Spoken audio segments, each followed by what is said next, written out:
Hello everyone, welcome to Infinity Learn by Sri Chaitanya. My name is Vibhati and in today's session I'll discuss mock test number 3 that is your grand test 7 physics portion with you. So let's start with the question number 1. Dual nature of radiation is shown by, so it is photoelectric effect and diffraction. You can explain particle nature with photoelectric effect and wave nature with diffraction. So correct answer is option 4. Next is question number 2. The part of the spectrum of the electromagnetic radiation used to cook food is. So we use microwave ovens. So what is the correct answer? Microwaves. Option 4. Next is at what distance from a convex mirror of focal length 5 meter a boy should stand so that his image has height equal to the height of the original height. So height of the image is 1 by 2 times height of the object. So hi upon ho is given as 1 by 2, that is equal to minus v upon u, because this is nothing but magnification, right? So magnification is given as minus v upon u, and we have focal length as 5 meter. This is a convex mirror, so it will be minus 5 meter.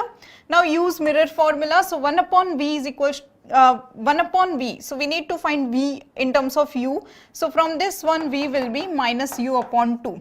So 1 upon v, which is minus u upon 2 plus 1 upon u is equal to 1 upon f. So this will be minus 2 upon u plus 1 upon u is equal to 1 upon minus 5. So this is minus 1 upon u is equals to minus 1 upon 5. So u will be 5 meter from the mirror, which is option 2. So correct answer is option 2.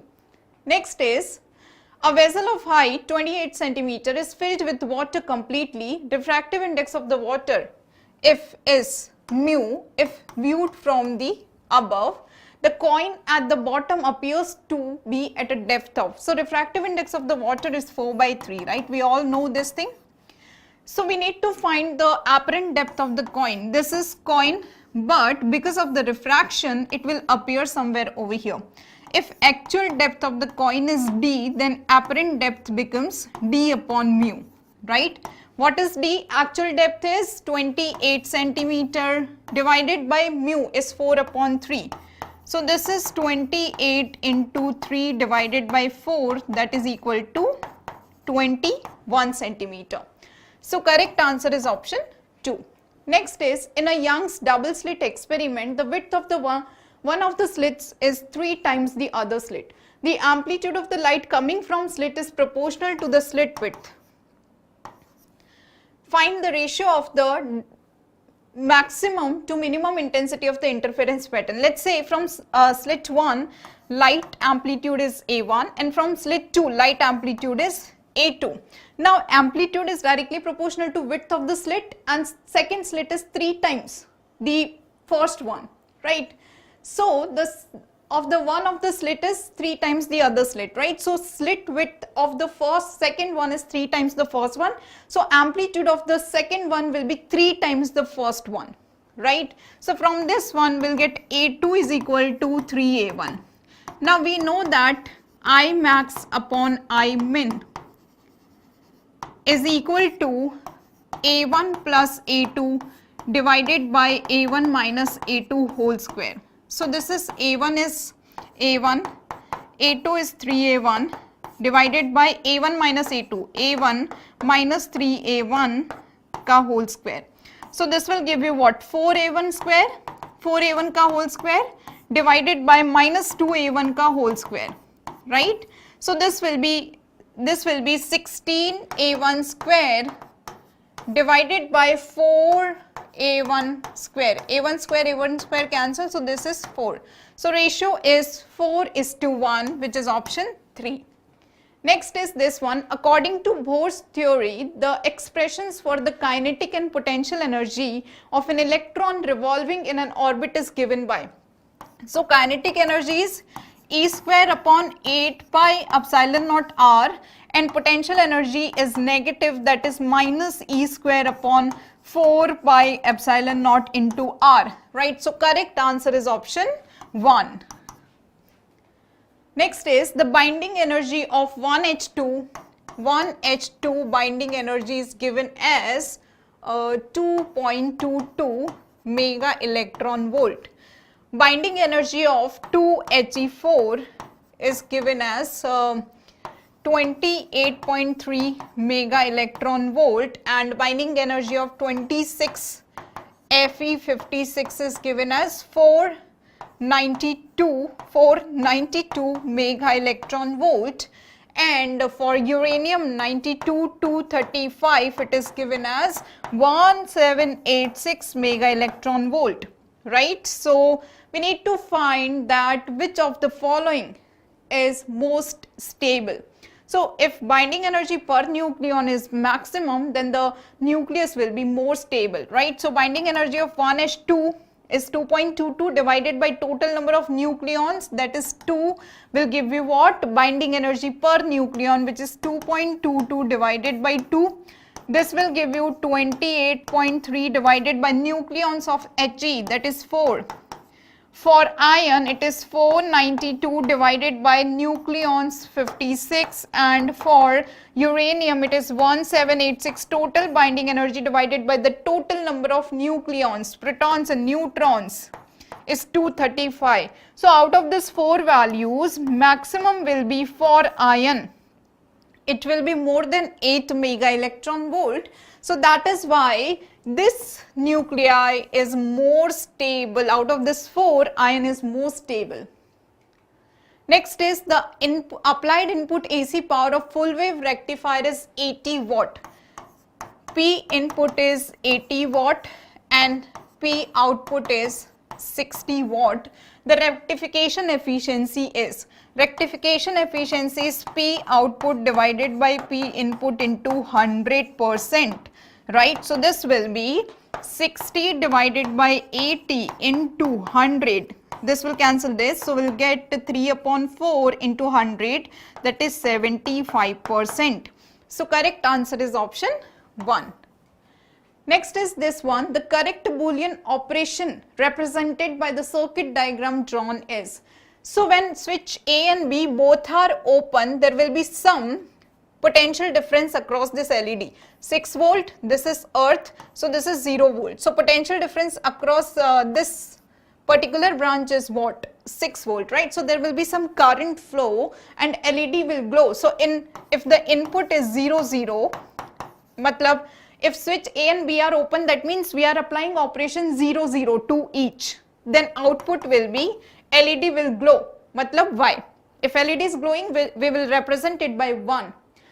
When any of the input is 0 and this is 1, okay, if it is 0 and 1, so let's say it is 0 and it is 1, but this branch is not complete, right? So again current will flow and LED will glow. For 1 0, if this is 1 and this is open, so again current will flow and LED will glow. When both of the A and B are closed, so this will become short circuited. LED will be short circuited, right? So over here LED will not glow. Sorry, this is 1 and this will 0. So this truth table is for NAND gate. This truth table represent operation A dot B bar. This is for NAND gate. So this circuit represent NAND gate. Next is this one, which of the following is false? So systematic errors tend to be in one direction, either positive or negative. True.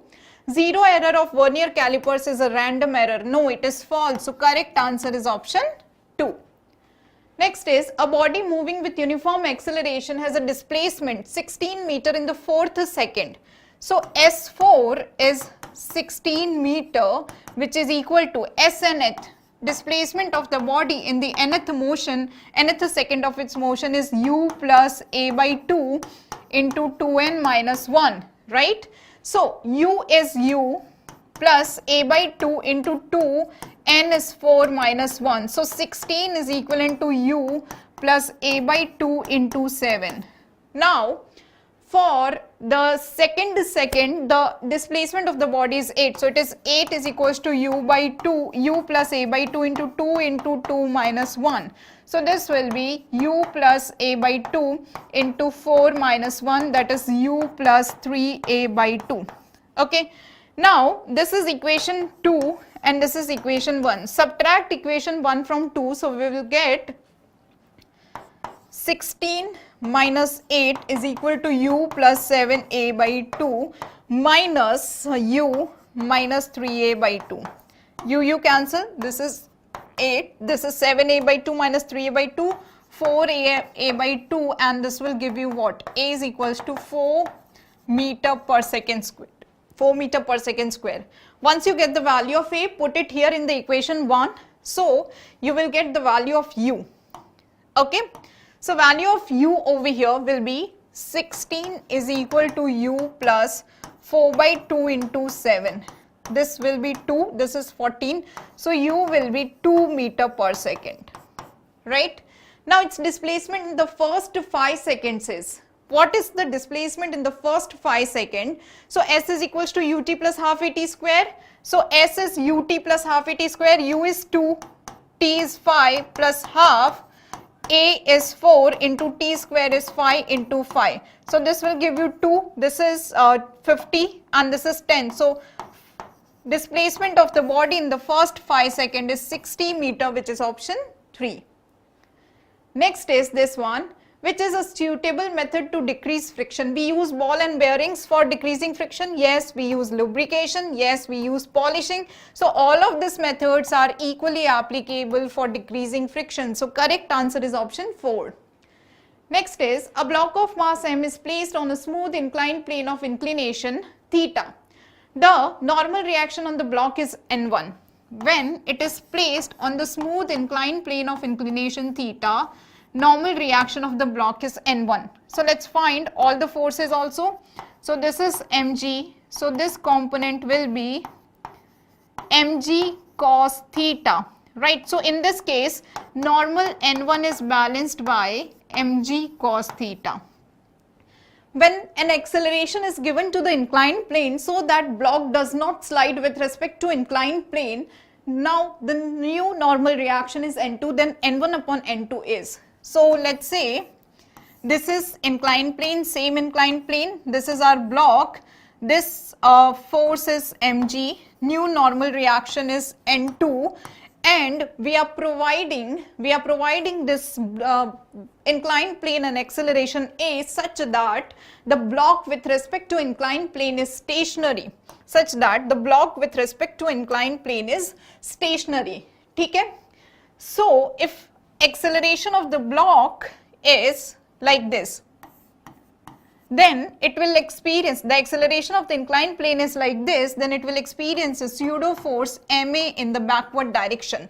Right. Now let's find the component of this 2 along the inclined plane and perpendicular to inclined plane. So this angle is theta, this angle will be 90 minus theta. So this angle will be again theta. Right. So let's take the components now. This is N2, this is mg, and this is ma. Okay. So in this case, if this is along the inclined line, this is perpendicular to the inclined line, this angle is theta and this angle is also theta. Now let's take the components, guys. Let's take the components. So this component of mg is mg cos theta and this component of mg is mg sin theta. If you want to take the component of ma, this component will be ma cos theta and this component will be ma sin theta. Now this block is not moving, that means ma cos theta is balanced by mg, sin theta, cancel, so you can write a is equals to g sin theta upon cos theta. Now N2 will be equivalent to mg cos theta plus ma sin theta.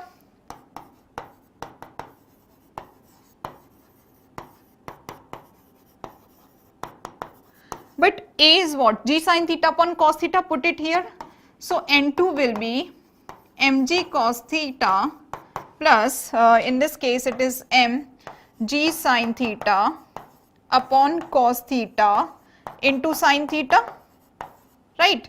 So what you can do is you can take mg common, so you are left with cos theta plus sin square theta divided by cos theta. Now let's take the LCM. You will get LCM as cos theta. So this will be mg into cos square theta plus sin square theta divided by cos theta. Right, cos square theta plus sin square theta is 1. So N2 is equivalent to mg upon cos theta, right? But we need to find N1 upon N2. So this is N1 divided by N2. N2 is mg upon cos theta. Mg cancel, this cos theta will go up. So this will be cos square theta. So correct answer is option 4. N1 upon N2 is cos square theta. Now next is this one. A uniform chain of mass m and length L is kept on a smooth horizontal table with 1/2 of its length overhanging vertically from the edge of the table. So this is chain, and if total length of the chain is L and total mass is m, so 1/2 of the length is hanging down like this, okay? And other half is on the table. So this is m by 2 mass and remaining m by 2 mass is on the table. So in this situation, what is the potential energy of the hanging part over here? I'm taking this one as reference line. So potential energy, this is the center of mass will be at a distance L by 4 down, half of the total length. So potential energy will be minus mass hanging m by 2 into g into separation of the center of mass from the reference line, that is L by 4. So this will be minus mgl upon 8. Now in the second situation, when this chain is falling and it is just leaving the table, something like this, what will happen? Its center of mass, the center of mass of the entire system will be now L by 2 distance down, है ना? Because this is L by 2, so it was L by 4 earlier now, but total chain is hanging now. So its center of mass of the total chain will be at a distance of L by 2 and m mass is hanging completely. So potential energy from the reference line, I'm taking minus because we are going below reference line, fine. So this will be minus of mg L by 2. So change in potential energy is equal to kinetic energy gain, right? So change in potential energy will be minus mg L by 2 minus of minus mg L by 8. You can take 8 LCM, so this will be minus 4 mgl plus mgl. So this is minus 3 mgl by 8. Now you can see that potential energy is decreasing. This is final minus initial. So potential energy is decreasing. So decrease in potential energy is converting into increase in kinetic energy, right? So kinetic energy gained by the particle will be 3 mgl upon 8, which is option 1. Next is this one. A block of mass 4 kg is resting on a rough horizontal plane and is about to move when a horizontal force of 30 Newton is applied on it. So this is rough surface and we have a block of mass something like this. When we are applying 30 Newton, it is about to move. Matlab, by applying 30 Newton, you are reaching to the limiting friction by the surface, right? So basically, the limiting friction offered by the surface is 30 Newton and its mass is 4 kg. So mg will be 40 Newton, mg downwards. This is normal reaction R. So normal reaction is equal to 40 Newton. Friction force is equal to 30 Newton. We need to find the total contact force exerted by the plane on the block. So total contact force is बच्चों under root of friction square plus normal reaction square. So it is under root of 30 square plus 40 square and it will give you what? 50 Newton. So total contact force is 50 Newton, which is option 3. Next is examine the two statements A and B and choose the correct option from those that follow the statements. First is if speed of an object is changing, if speed is changing, that means magnitude is changing, then its velocity must be changing. Of course, if magnitude of speed is changing, that means velocity will change. So first is true. B is, if the velocity of an object is changing, then its speed may or may not be changing. That is also true, because if velocity is changing, that means magnitude can be constant and only direction can change, because by changing the direction of the vector quantity, you can change that particular quantity, right?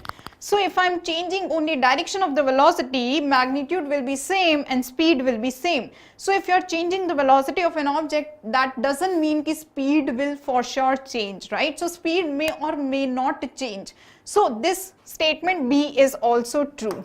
So A is true, B is true, correct answer is 1. Next is, a uniform square plate of mass 2 kg and h 10 centimeter starts rotating about one of its diagonal under the action of a constant torque 0.10 Newton. The angular momentum of the plate at the end of the 5th second after the start is. So tau dl by dt is equal to tau. So dl will be integration tau dt, and this is from 0 to phi, and dl will be from L1 to L2. So integration of dl will be L, right? So this will be L2 minus L1 is equal to tau. Tau is 0.10 into dt is t. Integration of dt is t, and the time is from 0 to 5. Now initial angular momentum is 0 because it starts rotating, right? So initial angular momentum is 0. So final angular momentum L2 is 0.10 into 5 minus 0. Put upper limit 5 in t and lower limit 0 in t. So you get 0.50 as your angular momentum, which is option 2. Next is this one. Consider a planet in some solar system which has a mass double the mass of Earth. So this is Earth, this is planet. Mass of Earth is m, then mass of the planet is 2m. And density equal to the average density of the Earth. So density of the Earth and density of the planet is same. Okay. An object weighing W on the Earth will weigh dash on the planet. Okay, we need to find the weight of the object on the other planet. Okay. So acceleration due to gravity in terms of density is 4 by 3 pi rho g r. So basically 4 by 3 pi rho g is same for Earth and planet. So acceleration due to gravity is directly proportional to radius. Now how to find the radius of Earth, planet in terms of radius of Earth? So from this information you can find relation between radius of Earth and planet. Let's say radius of Earth is r1, radius of planet is r2. Okay? So in this case बच्चों, in this case density is mass upon volume. So mass is density into volume, right? So mass of Earth is m, that is equal to density into volume is 4 by 3 pi r1 cube. Because it is spherical, 2m is the mass of the other planet is equal to density of the other planet into its volume, that is 4 by 3 pi r2 cube, right? So this is 4 by 3 pi r2 cube.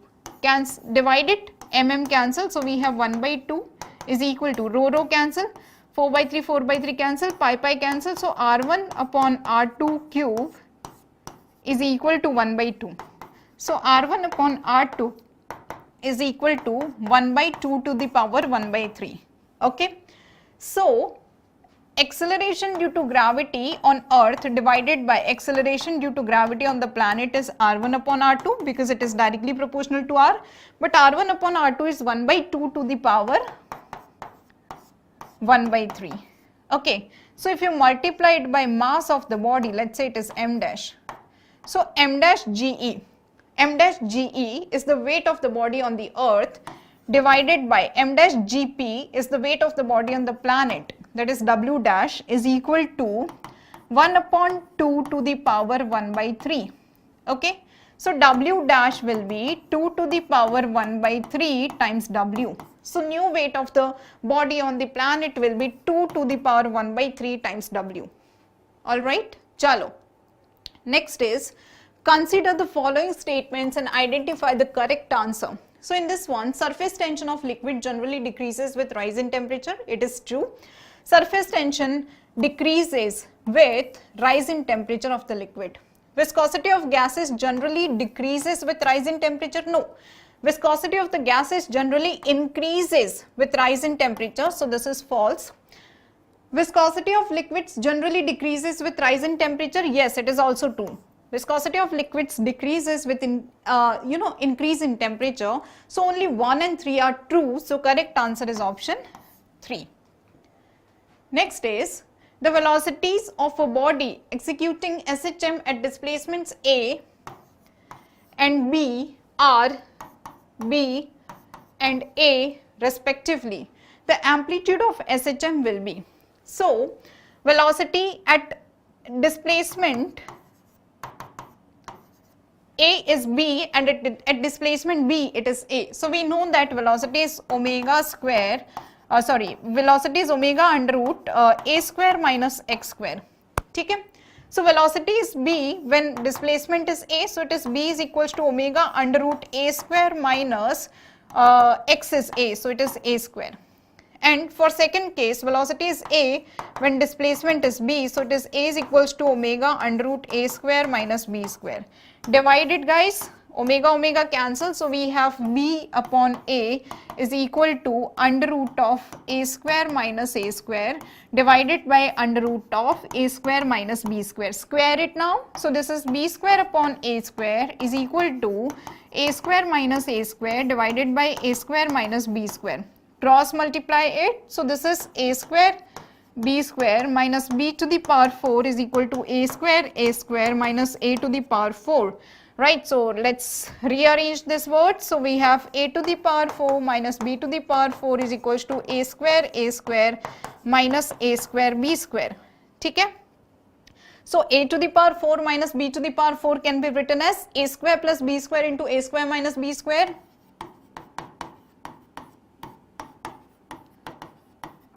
Is equal to, take A square common, so this is A square minus B square.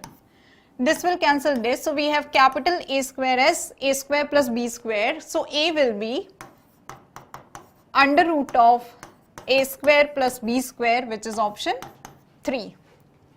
Next is transverse wave is described by the equation y is equal to y naught sine 2 pi ft minus x upon lambda. The maximum particle velocity is 4 times the wave velocity. Maximum particle velocity is 4 times velocity of the wave. So what is maximum particle velocity? Amplitude into omega. You can rearrange this equation something like this. Y is equals to y naught sine 2 pi ft minus 2 pi x upon lambda. So this is omega t. This term is omega t. So omega is 2 pi f and amplitude is y naught. So maximum particle velocity is amplitude into omega, which is y naught into 2 pi f. And 4 times wave velocity is lambda into frequency. Lambda into frequency. So this is lambda into frequency. Frequency cancel. This will go with 2. So we have y naught pi is equal to 2 lambda. So lambda will be y naught pi divided by 2. Lambda will be y naught pi divided by 2, and that is correct answer 2. Next is, which of the following statements are true, is or are true for a stationary wave? Every particle has a fixed amplitude which is different from the amplitude of its nearest particle. It is true for stationary wave. Every particle has a fixed amplitude and it is different from its neighboring particles. All the particles cross their mean position at the same time. That is also true. There is no net transfer of energy across any plane. That is why it is stationary wave, right? So all of these 3 statements are true. So correct answer is option 4. Next is, a flask contains argons and Cl gases in the ratio 2:1 by mass if the temperature at a temperature 27 degrees Celsius. The ratio of average kinetic energy per molecule is, so in this case average kinetic energy per molecule is 3/2 kT. Now this average kinetic energy per molecule depends on the temperature. It does not depend on the nature and mass of the gas, right? So over here temperature for both the gases is same, that is 300 Kelvin. So if temperature is same, that means the average kinetic energy per molecule for this two gases will be same. So ratio will be 1:1. Next is this one, 60% of given sample of oxygen gas when raised to a high temperature dissociates into atoms. So 60%, that means 0.6 N is converting into, matlab O2 is dissociating into 2O. So this will be 2 times 0.6 N, that is 1.2 N, and remaining 40% gas is still in the form of O2. So for that we have 0.4 N. Okay. Ratio of the initial molar heat capacity of the sample before dissociation to the after dissociation we need to find at constant volume. So CV before dissociation will be that of O2 gas. O2 gas is diatomic gas. So CV for diatomic gas is 5/2R. Okay. Now for the sample containing different moles, CV mixture will be N1 CV1 plus N2 CV2 divided by N1 plus N2. This is our CV mixture. So in this case N1 is 1.2 N CV1. CV1 is specific heat capacity at constant volume for O. O is monoatomic now, right? So its CV will be 3/2R plus N2 is 0.4 N into its CV is diatomic O2. 40% is O2, right? So this will be 5/2R divided by N1 plus N2, that is 1.2 N plus 1.4 N, so it is 1.6 N. N cancel. So we have 1.2 into 3/2R plus 0.4 into 5/2R divided by 1.6. Point cancel. So we have this is 4 se jayega, 4, 3 and 1. So we have 9R/2 plus 5R/2 divided by 4, and this is 9 plus 5 is 14.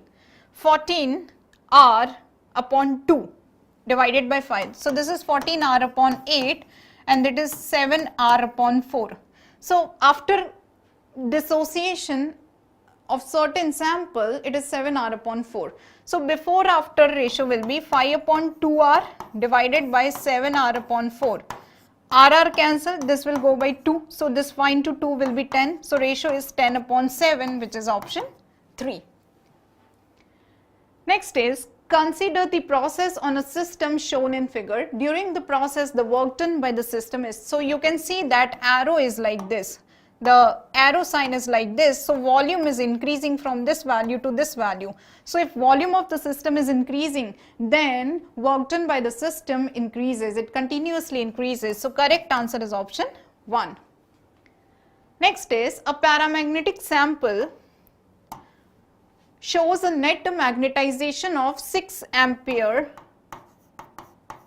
per meter when it is placed in an external magnetic field of 0.4 Tesla at a temperature of 4 Kelvin over here. When the sample is placed in an external magnetic field, B0 dash or B02 is 0.3 Tesla at temperature T2 as 24 Kelvin, then the magnetization will be, what will be the new magnetization? Okay. We are changing the temperature of the body, bachcho. We are changing the temperature of the body. So we know that susceptibility is inversely proportional to temperature. When you increase the susceptibility of the material, temperature of the material, susceptibility decreases, right? Susceptibility is nothing but I/H, and it is inversely proportional to temperature. H can be written as B0 upon mu, right? So this can be written as I upon B0 upon mu is inversely proportional to temperature, B0 upon mu naught. So you can write it as mu naught I divided by B naught is inversely proportional to temperature. So I is inversely proportional to B naught upon mu naught T, right? So if you take the ratio of I1 to I2, it will be B naught 1 upon mu naught T1 divided by B naught 2 divided by mu naught T2. Mu naught cancel. So B naught upon B2, B naught upon B naught 1 upon B naught 2 into T2 upon T1 will be ratio, right?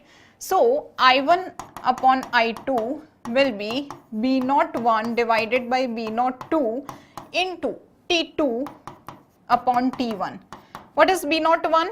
0.4, B naught 2, 0.3 into T2 is 24 and T1 is 4. So this will point cancel, 4 cancel, so this is 8. So I1 upon I2 is equal to 8. So I2 will be I1 upon 8. I1 is given as 6. So this is 6 upon 8, that is 3 upon 4, and that is equal to 0.75 ampere per meter. So correct answer is option 2. Next is this one. Two infinitely long thin straight wires having uniform linear charge densities lambda and 2 lambda are arranged parallel to each other at a distance r apart. The intensity of the electric field at a point midway between them is, so this is the midway, this is r by 2, this is r by 2 distance, okay. So because of this electric field will be E1 away from it, and because of this plus 2 lambda electric field at this point will be again away from it because it is a positive charge. So this is E2, right? So net electric field will be magnitude of E1 minus E2. So let's write E1. Due to a line charge, the electric field is 2k lambda upon r, right? So this is 2k lambda upon r. R is the separation between the point and line charge, that is r by 2. That is 4k lambda upon r. E2 is the electric field due to second one. This is 2k, line charge density 2 lambda upon separation is r upon 2. So this is 4 into 2, 8k lambda upon r. So net will be E2 minus E1, that is 8k lambda upon r minus 4k lambda upon r. So this is 4k lambda upon r. 4k, k is 1 upon 4 pi epsilon naught. So this is k, 4 into 1 upon 4 pi epsilon naught lambda upon r. 4 cancel, so it will be lambda upon pi epsilon naught r, and that is option 2. Next is this one. A parallel plate condenser is connected with the terminals of a battery. The distance between the plates is 6 millimeter. D is 6 millimeter. So C naught, capacitor value C naught is epsilon naught upon 6 millimeter. If the glass plate of dielectric constant 9 and the 4.5 millimeter thickness is introduced between them, the capacity will become. So we are introducing a glass plate of thickness 4.5 millimeter with dielectric constant 9. Then what will be the new capacity? What will be the new capacity? Right? So in this case, new capacitor is epsilon naught A upon D minus T plus T upon K. So this is epsilon naught upon A into D. D is 6 minus T is 4.5 plus T is 4.5 divided by K is 9. Right, so this will be epsilon naught A divided by 1.5 divided by this will be 0.5 plus 0.5, है ना? So this is epsilon naught A divided by 2. So this is the new capacity, that is old one. If you multiply it by 6 in numerator and denominator, you will get it like this, 3 times epsilon naught A upon 6. So new capacity is 3 times the previous one. So correct answer is option 3. Next is this one. We have 3 point charges, 1 coulomb, 2 coulomb and 3 coulomb are placed at the corners of an equilateral triangle of side 1 meter. Calculate the work required to move these charges to the corners of a small equilateral triangle of side 0.5 meter. So we have 1 coulomb, 2 coulomb and 3 coulomb, all are at a side 1 meter. So initial potential energy of the system is K Q1 Q2 upon R because of two charges. So because of 1 coulomb and 2 coulomb, potential energy is K Q1 Q2 upon R. R is 1, separation between them is 1, plus because of 2 and 3 coulomb it is K 3 into 2 upon R, plus because of 3 and 1 coulomb it is K 1 into 3 upon R. So this is 2K plus 6K plus 3K. So this is 11K. Now I want to reduce the side of this triangle to 0.5 meter. So this is new structure. Change in potential energy is equal to work done, right? So we need to find final potential energy for the same configuration.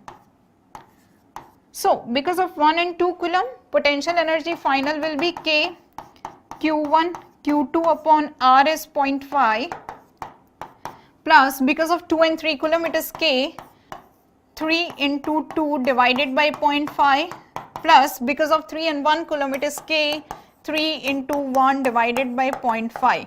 So this is again 11K divided by 0.5, 0.5 is 1 by 2, so this will be 22K, right? So change in potential energy U final minus U initial will be work done, that is 22K minus 11K, that is equal to 11K. Now K is 9 into 10 power 9, so it will be 11 into 9 into 10 power 9. So this is 99 into 10 power 9 joules. So correct answer is option 3. Next is this one, a cell of EMF E1 6 volt and internal resistance 2 ohm is connected with the another cell of EMF E2 of EMF 4 volt and internal resistance 8 ohm. The potential difference across the points X and Y is. So over here the structure is something like this. These two cells E1 and E2 are connected in opposite manner. They are not in the same pattern. If similar terminals are connected, that means they are opposing each other, right? So over here, if you look at the total effective potential difference, it will be E1 minus E2. If they are connected with the same polarity like positive, negative, then effective potential will be E1 plus E2, but these are positive, negative, then negative, positive. That means one is charging and other one is discharging. So in this case, the effective potential will be E1 minus E2, which is 6 minus 4, that is 2 volt. Net resistance in the system is 8 plus 2 ohm, that is 10 ohm. So current in the circuit I will be V upon R, that is 2 upon 10, that is equal to 0.2 ampere. Okay? So we need to find the potential between X and Y. This is X and this is Y. Right? So potential difference across the points X and Y. So in this case, it is Vx and this is Vy. So if you look at the direction of the current will be like this. Okay. So if you move from Vx, you'll have to cross E2 with positive terminal. So it will be Vx plus 4. Then this is positive, negative. You'll have to cross resistor with the positive terminal, which is plus I into R. I is 0.2 and R is 8, and that will give you what? Vy. So from this one, Vy minus Vx will give you 4 plus 1.6, that is 5.6 volt. So potential difference across X and Y is 5.6 volt, where Y is at higher potential and X is at lower potential. Next is this one, when a certain length of wire is turned into one circular loop, the magnetic induction at the center of the coil due to the current is B1. Okay. And length of the wire is 2 pi r, where r is the radius, and magnetic induction B1 is mu naught I upon 2 pi r. Now, if the same wire is turned into 3 loops to make a circular coil, we are using 3 loops now to make a circular coil. For the same wire, the magnetic induction at the center of this coil for the same current will be. So it will be mu naught Ni divided by 2R dash, not pi, this is just 2R.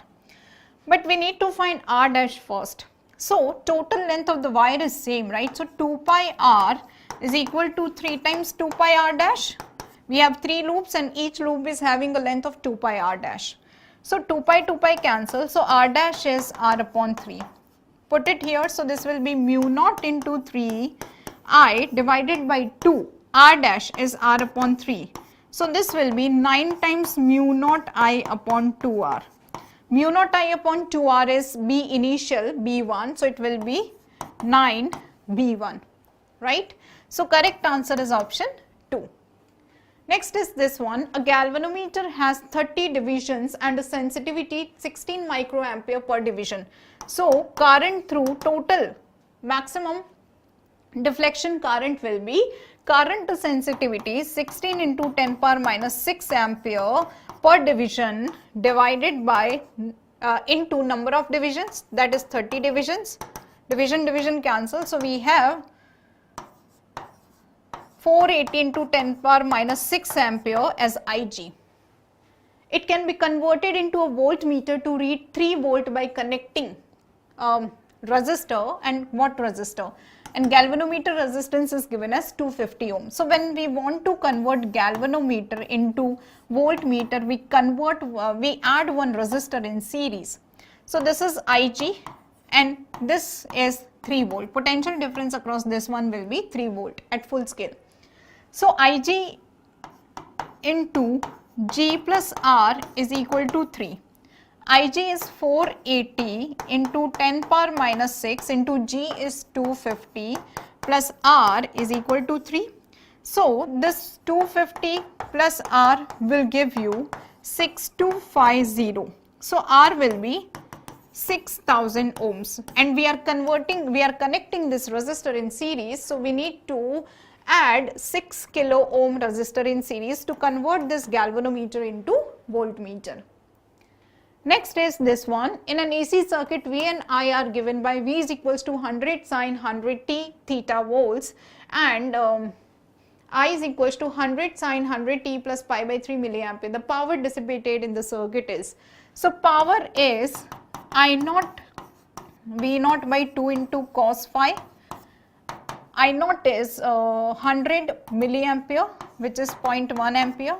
V naught is 100 divided by 2 into cos phi. Phi is pi by 3. Phase difference is pi by 3. So cos pi by 3 is 1 by 2. So this will give you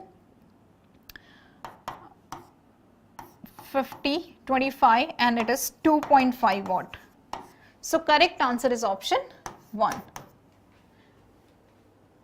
Next is magnetic flux in a circuit containing a coil of resistance 2 ohm changes from 2 Weber to 10 Weber in 0.2 second. The charge passed through the coil in the time t is. So delta Q is given as delta phi upon R. So change in flux is 2 to 10. So change in flux is 10 minus 2 divided by resistance is 2. So this will be 8 by 2, that is equal to 4 coulomb. So correct answer is option 4, 4 coulomb. Next is a metal surface of work function 1.07 electron volt is irradiated with light of wavelength 332 nanometer. The retarding potential required to stop the escape of photoelectrons is, we need to find the stopping potential V naught over here. So energy is given as 12375 divided by lambda in angstrom. So this will be 3320 angstrom. This will give you energy in electron volt and this value will be equal to 3.72 electron volt. So retarding potential V naught is given as E minus phi divided by E. E is 3.72 minus phi is 1.07 electron volt divided by E. E cancels, so this remaining value will be our retarding potential, that is equal to 2.66 volt. which is option 3. Next is this one. For common emitter configuration of a transistor in list 1, different regions of operations and list 2 operations and in list 2 different biasing of junctions are mentioned. Match list 1 with 2. So active region. So for active region, emitter junction is forward biased, right? So it will be F. For saturation region, both the junctions are forward biased, and for cutoff region, both the junctions should be reverse biased. So A with F, B with D, and C with E. So correct answer is option 3. Next is this one. When YDSC is carried out in liquid, fifth bright fringe lies at a point on the screen where third dark fringe lying in air. The refractive index of the medium is. So let's say lambda in the medium is lambda and wavelength in the air is lambda naught. So the location of the fifth bright fringe will be phi lambda d upon d, right? And this location is equal to third dark fringe in the air. So this will be, location of the dark fringe is given as 2n minus 1 lambda d upon 2d. So this will be 2 times 3 minus 1 into lambda naught d upon 2d. dd cancel. So we have phi lambda is equal to, this is phi upon 2 lambda naught. Phi cancel, so we have lambda naught is equals to 2 lambda. So lambda naught upon lambda is equal to refractive index, and that is equal to 2, right? So refractive index of the medium is 2. I hope it is clear so far. Chaliye, let's move on to the next one. A current through a wire depends on time t as alpha naught t plus beta t square, where alpha naught is 20 ampere per second and beta is 8 ampere per second square. Find the charge crossed through the section of the wire in 15 seconds. So charge is I dt. So this will be integration I dt. So it is alpha naught t plus beta t square dt, and the limits are from 0 to 15. So alpha naught integration of t is t square by 2 plus beta integration of t cube is t square is t cube by 3, and the limits are from 0 to 15 second. So put the value of alpha naught 20 by 2, that is 10 t square, plus beta is 8 upon 3 into t cube. 0 to 15, lower limit will be 0, only upper limit will give you the answer. So this is 10 into 15 into 15 plus 8 by 3 into 15 into 15 into 15. So after solving this one, you will get the value of charge as 11250 coulomb, right? So correct answer is option 4. Next is, a capacitor is charged by using a battery which is then disconnected. A dielectric slab is slipped between the plates, which results in, so when battery is disconnected after the charging, charge on the capacitor cannot change, right? Charge on the capacitor will be same. So the potential difference may change, capacitance change may change, but potential energy stored can change, but charge on the capacitor plate will be same, right? So choose that option first. There will be, but no change in the charge on the plates. Either this is true or no change in the charge on the plates, this is true. Okay. Increase of charge not possible, reduction of charge not possible. Now potential difference will change because capacitance is changing. When you insert any dielectric slab, new capacitance is K times the old one. Capacitance increases K times, right? So we know that Q is equals to CV. So if Q is same and C is increasing, so V will decrease. So potential difference will decrease. Okay. Potential energy is Q square upon 2C. So C is increasing, so potential energy stored is also decreasing. So correct answer will be decrease in potential difference and reduction in the stored energy also, but no change in the charge, which is option 3. Next is this one. An ideal gas is expanding such that P square T is equals to constant. The coefficient of volume expansion of the gas is. So, PV is equals to nRT. So, from this one you can write P is equals to nRT divided by V. Put it here. So, it is nRT divided by V ka whole square is equal into T is equals to constant. So, this is n square R square T square divided by V square into T is equals to constant. So, this is T cube is equal to some constant divided by n square R square into V square. Let us say this is some constant C now. Right, n and r both are constant and constant upon constant will be another constant. So, t cube is equals to cv square. Now, differentiate it. So, this is 3t square dt is equals to 2cv dv. We need to find the volume expansion of the gas. So, coefficient of volume expansion alpha is 1 upon v dv by dt, right. So, 1 upon v as it is, dv upon dt will be 3t square upon 2cv. So, this will give you 3t square upon 2cv square, but cv square is t cube, put it here. So, this will be 3t square divided by 2t cube. So, this is 3 upon 2t, this is 3 upon 2t. So, correct answer is option 4. Next is this one, identify the incorrect statement. Young's modulus and shear modulus are defined only for solids, yes. Bulk modulus is relevant for solids, liquids and gases, true. The Young's modulus of rubber is lower than that of the solid, that is also steel, that is also true. The stretching of a coil is determined by its Young's modulus. No, it is false. So, incorrect statement is option 4. Next is this one. We have two solid sphere made of iron having radii r and 2r.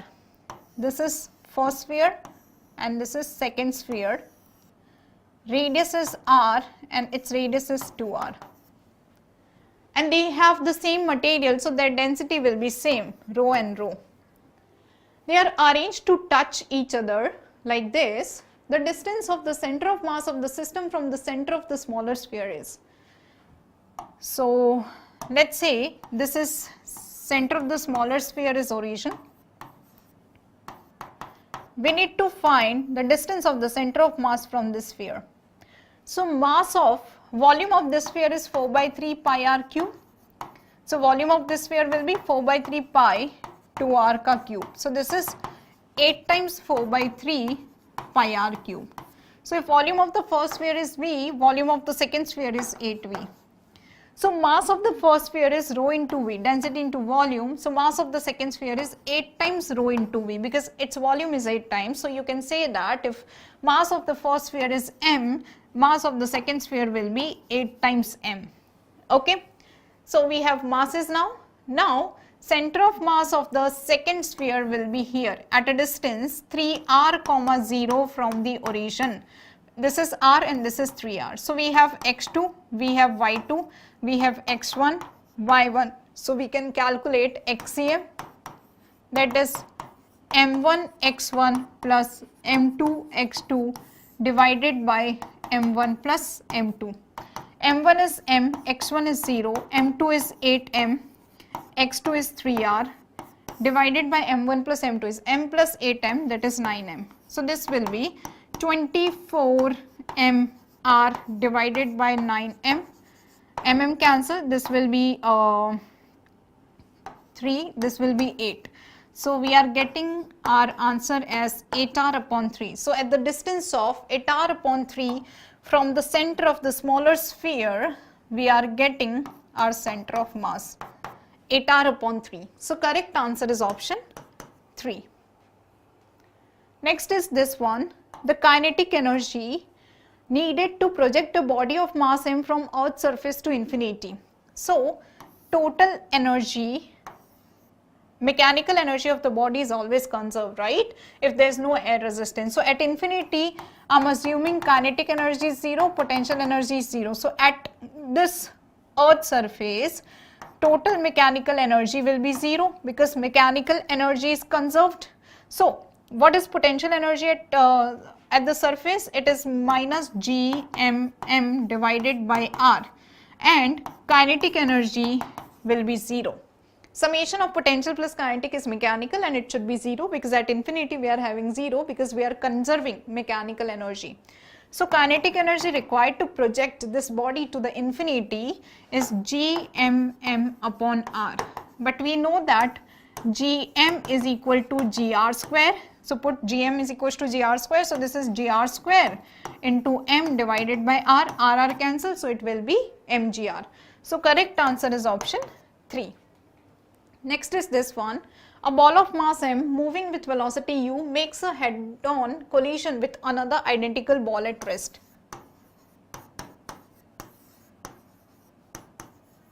So initial momentum is mu. The kinetic energy of the system after the collision is k, then the maximum possible value of u is. For having the maximum possible value of u, the collision should be perfectly inelastic. That means after the collision, these two masses should stick to one another, right? So total mass will be 2m, and let's say they are moving with common velocity v dash. So final momentum of the system is 2mv dash, and initial momentum is equals to final momentum, conservation of momentum, so v dash will be u upon t. So what is the final kinetic energy of the system? K, and it is equal to half into total mass of the system 2m into final velocity of the system u by 2 ka whole square is equal to k. So this is cancelled, so this is mu square by 4, and that is k. So mu square is equals to 4k, so u square is 4k upon m, so u will be under root of 4k upon m, right?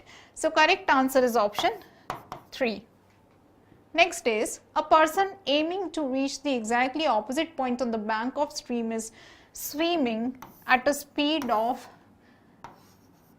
0.5 meter per second at an angle of 120 degree with the flow of water. So this complete angle is 120 degree, this is 90 degree, so remaining is 30 degree.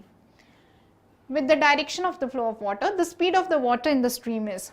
So in order to reach exactly opposite, this component of the person's velocity, that is 0.5 sine 30 degree, should be equal to velocity of the river. This is the condition, right? This component of the person's velocity should be equal to velocity of the river. So velocity of the river is equal to 0.5 sine 30 degrees 1 by 2. So that is 0.25 meter per second, and that is equal to option 4. Next is, 4 bodies, a ring, a solid cylinder, a hollow sphere and a solid sphere, all of same mass, roll down an incline without slipping. The body that reaches the bottom with greatest rotational kinetic energies. So rotational kinetic energy of the body is half I omega square, and total kinetic energy of the body is half I omega square plus half mv square, right? Now what I am doing is, I am finding the ratio of rotational kinetic energy to the total kinetic energy, because all are rolling down from the same height, है ना?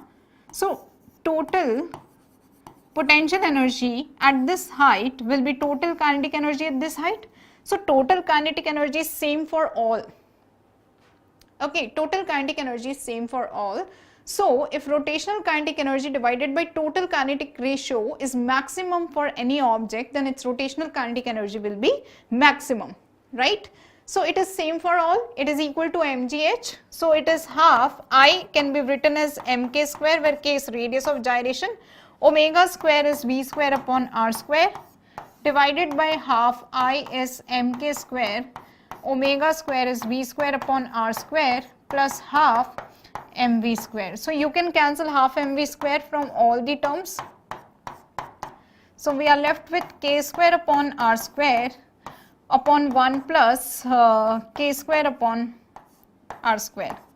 So let's simplify it. So you can take k square upon r square common from the denominator.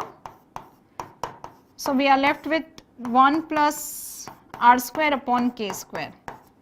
This will cancel this. So ratio of kinetic to total ratio of rotational kinetic energy to the total kinetic energy is coming out as 1 upon 1 plus r square upon k square.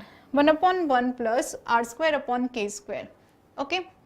Now for ring, mk square is mr square, cancel. So r square upon k square for ring is equal to 1.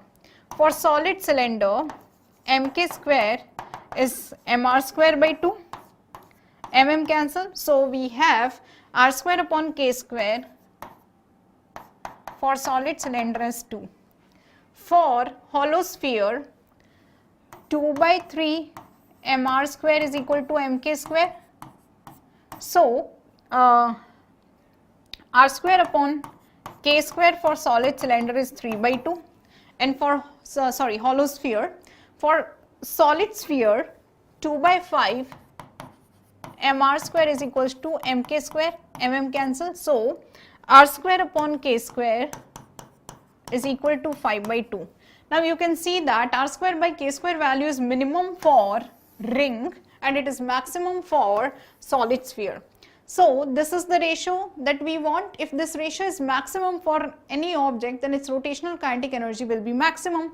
So 1 plus r square upon k square is minimum. When r square upon k square is minimum, then this rotational kinetic energy will be maximum. So r square upon k square is minimum for ring, so this total denominator will be minimum and overall value will be maximum. So correct answer is option 1, that is ring. Next is this one, two waves of wavelength, lambda and lambda plus delta lambda produce 5 beats per second. Matlab f1 minus f2 is equals to 5.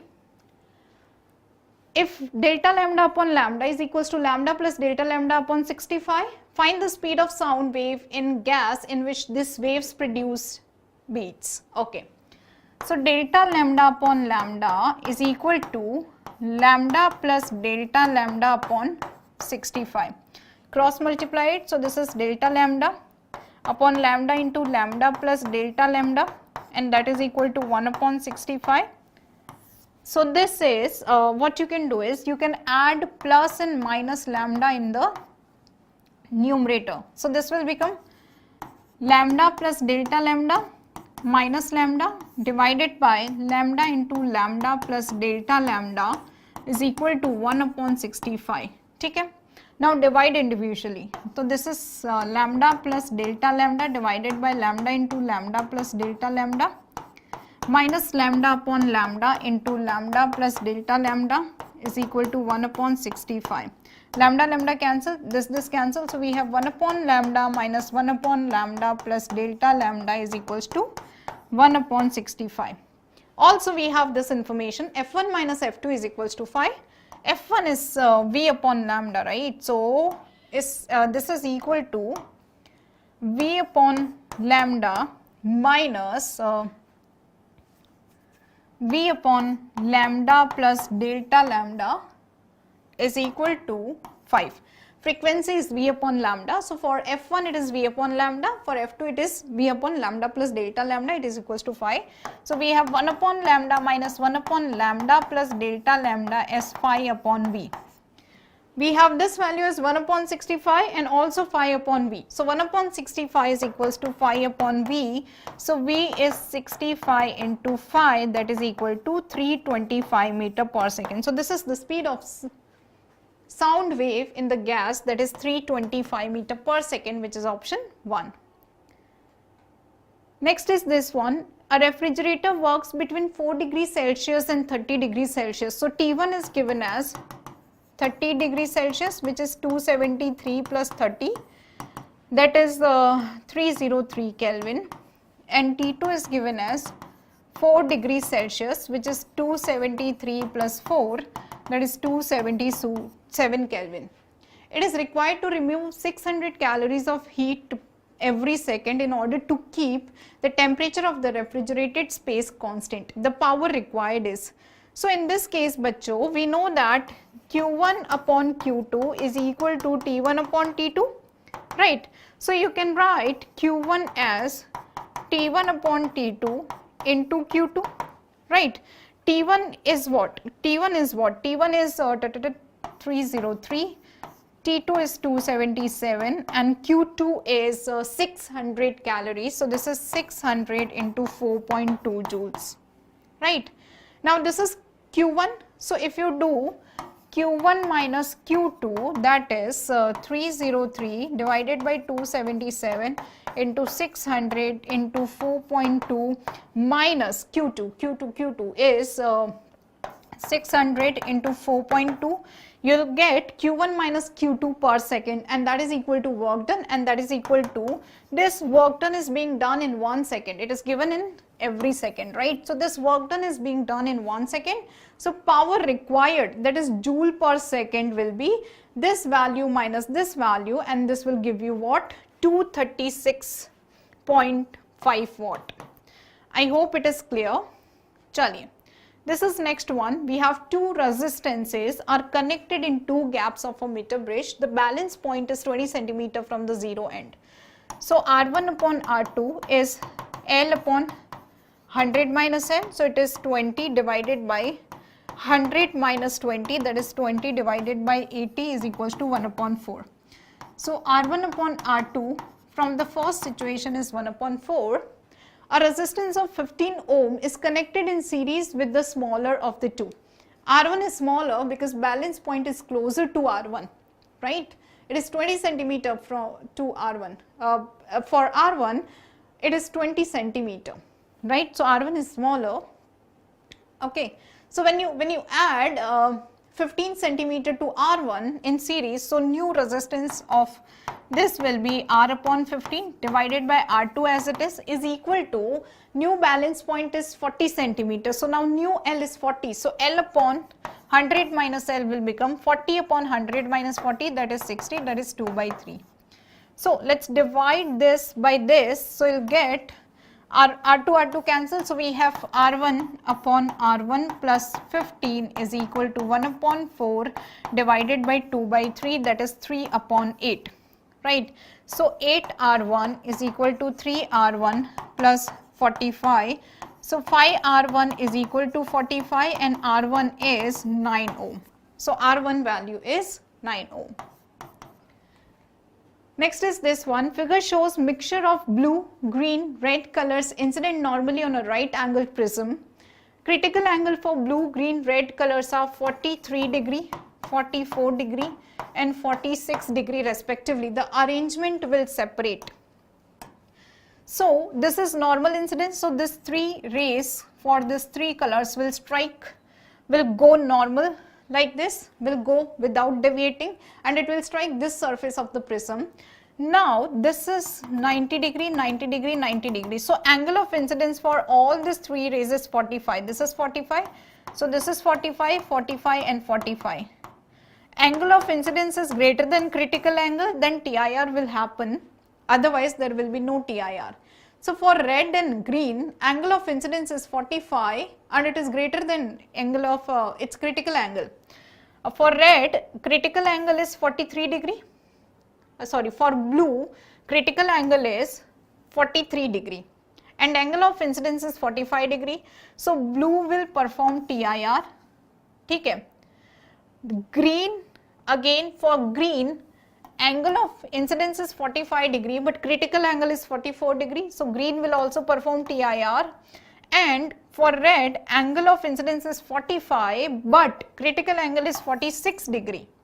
So angle of incidence is less than critical angle, so it will not perform TIR. It will come out of the prism surface like this. So this prism can separate red color from green and blue. Green and blue will perform TIR and red color will come out.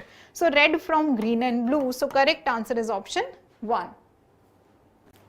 Hi everyone, welcome to Infinity Learn. My name is Palak. In today's session we are going to discuss some questions of chemistry test. Let's begin with the first question. Tetragonal crystal system has the following cell unit dimensions. So this is a very direct question from 7 crystal lattice systems. So here we are talking about tetragonal crystal. So what happens in tetragonal crystal? A is equal to B is equal to C, alpha is equal to beta is equal to gamma equal to 90. No, this is not the case. A is equal to B, not equal to C, and these are equal to 90. So yes, this is the case for tetragonal crystal. You can directly see this from the NCERT notebook. Next question. Identify the law which is stated as for any solution, the partial vapor pressure of each volatile component in the solution is directly proportional to its mole fraction. So what is this direct law? It is a Raoult's law, right? For a Raoult's law, we are saying that if we need to calculate the partial pressure, it is directly proportional to the mole fraction. So what is the correct answer? Correct answer is option number 3rd. Very easy question. The specific molar conductance of the salt of concentration. So we are given the concentration of a salt is this. Molar conductance of same solution in this is what? The specific conductance of salt of is, I think a value has to be there, no? Specific conductance of salt of 0.01 concentration is this. We need to calculate the conductance of the same solution in this unit. Now what is the formula? We actually need to calculate the molar conductance. So it is what? Kappa into 1000 by C, right? So what is the value of K? There some value of K has to be here, which is not given in this question. So I think there is some typing error, it has to be there. So this is the value of K, which we'll write here into 1000 divided by C. What is C? C is 0.01. After substituting this, you can calculate the value. Okay. So there is some misprint in this question, that is why I am not able to get to a final answer. So but general formula is this only. Next, the rate equation for the reaction. Okay, this is the reaction for us. Now what is the rate equation? Rate is given to us K. So from here we can say that it is what? It is a zero order reaction. It is a zero order reaction. Now if the initial concentration of the reactant is A, the half-life is what? Now for a zero order reaction, what is the expression of the integrated rate law? It is Ct is equal to C0 minus Kt. Now what is this half-life? Half-life is the time when our reaction is completed half, or we can say reaction is 50% completed.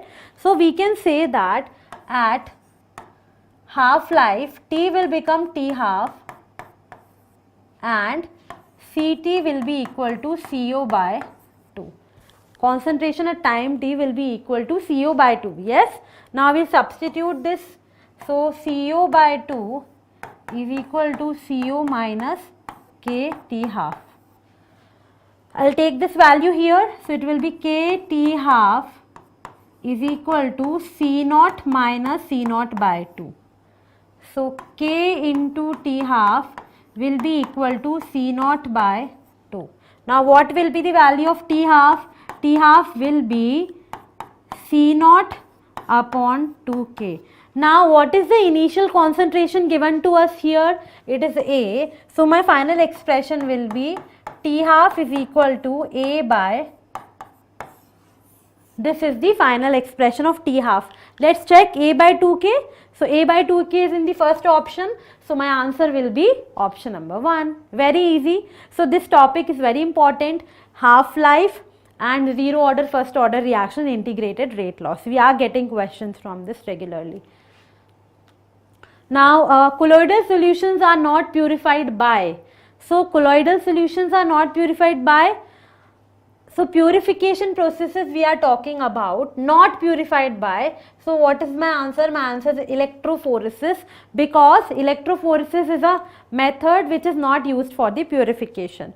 So what is my answer? My answer will be option number 4. Extraction of gold and silver involves leaching with Cn minus ion. Silver is later recovered by. So this is a question from metallurgy, especially for the extraction of silver and gold. We are adding NaCN. Then after the addition of NaCN, we are getting a complex like this. So when I am adding this silver with NaCN, I get a complex something like this, right? I am not writing the complete reaction. Now after this, what happens? This, now I get complex of silver. This complex will again react with a reactive metal like zinc, and it will react with zinc, and what will be getting? We will be getting zinc complex. Okay, zinc complex with some charge, I am not writing, and we will be getting silver. So now what is the process which is taking place? After the formation of this complex, we are making it to add with reaction with zinc. Now after the addition of zinc, zinc will displace silver because it comes at the top position in the reactivity series. Now what is the answer? Displacement with zinc. My answer will be displacement with zinc. Next question. Ammonia can be dried effectively by using sulfuric acid. Now can ammonia is a base, it will react with sulfuric acid, right? It will react with sulfuric acid, and this will be acid base reaction. This will be acid base reaction. So what do you think? Will ammonia can be dried or not?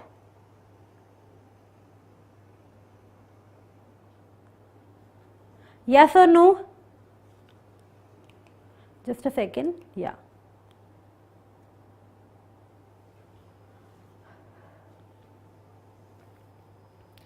Now, no, ammonia cannot be dried because it will react with acid base and it will give me salt and water. So first statement is not correct. So first statement is incorrect. So now if first statement is incorrect, this option will be eliminated. First, this option will also be eliminated. Coming to the next option, one of the major use of H2SO4 is in the manufacture of fertilizers. So now this is correct, no? H2SO4 is used in the manufacture of some fertilizers. So what is the answer? My answer will be option number 4. That statement 2 is correct and statement 1 is incorrect. Number of ClO bonds. So what is this? ClO means double bonded bond with between chlorine and oxygen in chlorous acid, chloric acid and perchloric acid are. Now what are these acids? These are HClO, this is HClO2, HClO4. Chlorous acid, chloric acid and perchloric acid. Now we need to draw the structure. So here what is the central atom? Chlorine is the central atom. We have one double bonded oxygen and this will be OH. First. Next ClO3. Then there is a rule that we have one double bonded oxygen and one single bonded. Now what we are left with? We are left with one oxygen. So it will be bonded like this, or I can say they will not be bond like this. Chlorine can form 7 bonds, so it will be like this. Let me check. HClO3, ClO3. Next HClO4. So again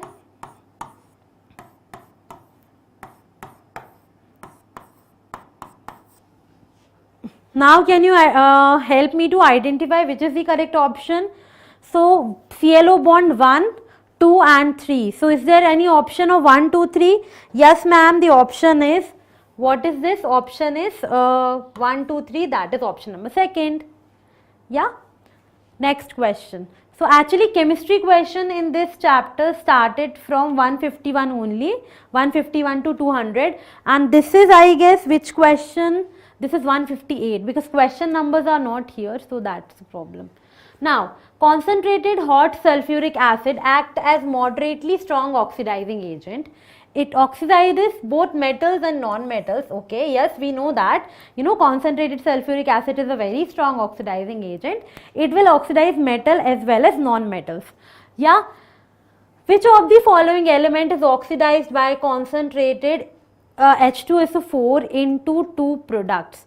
Now here I need to give two gaseous products, right? So let us see, carbon when react with sulfuric acid, what are we getting? We are getting the products as SO2, CO2. There are some side products also. What are the basic products? Carbon plus sulfuric acid gives CO2 plus water is also forming in this reaction. Now you can see SO2 is a gas and CO2 is also a gas. So what will be my answer? My answer will be carbon, that is option number 1. Clear? Next, which of the following is used to produce and sustain powerful superconducting magnets to form an essential part of NMR spectrometer? So this is an application of noble gases. Here my answer will be helium. Helium is actually used for making the superconducting magnets. So what is the correct answer? Correct answer is option number 4. Right? Coming to the next. Which of the following lanthanide exhibit +2 oxidation state with diamagnetic nature? Now, out of these lanthanides, we need to identify the element which is stable in +2 oxidation state. Now, when our element is becoming, it's acquiring the electronic configuration of half filled or fully filled F subshell, then we can say it will show the oxidation state of +2 or +4, right? Generally, lanthanides show the oxidation state of +3.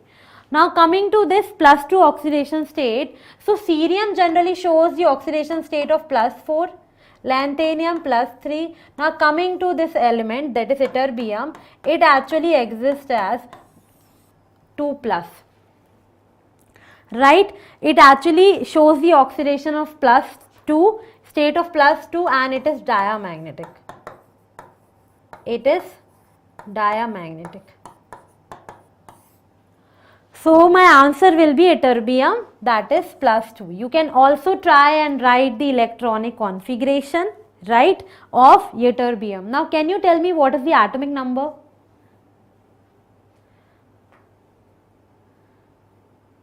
You can try. Answer is ytterbium 2+. Next, which of the following ions exhibit DD transition and paramagnetism as well? Okay. So for DD transition, what we require an unpaired electron, right? And also it will be paramagnetic. So paramagnetism is also due to the presence of unpaired electrons. So I need to identify the compounds in which I have some electrons, right? So what will I do? First, I will calculate the oxidation state. Now what will be the oxidation state? Coming to first, CrO4 2-. So X minus 8 is equal to -2. So X will be equal to +6. Right? Next, dichromate. Similarly, in dichromate also, the oxidation state is +6 only. How? 2x plus 7 into -2 is equal to -2. So 2x minus 14 is equal to -2. 2x is equal to 12. X is equal to +6, right? So when chromium is present in +6 oxidation state, does it have any d electron? No. Chromium +6, what is the electronic configuration? The electronic configuration will be 3d0, 4s0. Argon is already filled because 24 minus 6, 18 electrons are left, so it will be on argon. Now there are no electrons here in the D subshell, so there will not be any DD transition or paramagnetism. Now coming to the next compound, which is MnO4 2-. Let's calculate the oxidation state. MnO4, so what it will be? X plus 4 into -2 is equal to -2. So X, so -8 is equal to -2, X will be equal to +6. right? So here manganese is in +6 oxidation state. When after writing the electronic configuration, what it will be? Argon 3d1 4s0. Can you see this? Argon 3d1 4s0, right? Now, so I have 1d electron here, 1d electron, that is why it will undergo dd transition also, and it will be responsible for paramagnetic character also. So what is the correct answer? My correct answer will be option number 3rd. Now coming to the 4th option, here manganese is showing the oxidation state of +7. So again, no d electron will be there, so it will not be paramagnetic and it will not show what? dd transition. So my answer will be option number 3rd. Yay! I hope this was a very easy question. Next, which of the following ligands the magnitude of crystal field splitting will be greater than the pairing energy? We want that, the CFSE will be greater than the pairing energy. Now in what cases this take place? This takes place in the presence of strong ligands. Now if I have strong ligands, in case of strong ligands, what happens? In case of strong ligands, strong ligands are causing the pairing. So they have the energy which is greater than the pairing energy. That is why, the CFSE value will be more. So out of these, we need to identify the ligand which is very strong. So Cl, halogens are not, then no, this is not, yes, CO. CO is the strong ligand. So in the case of strong ligands, the CFSE value is greater than the pairing energy. That is why they are pairing the electrons. Got it? So what is the answer? Answer is option number 3rd. Next, just a second.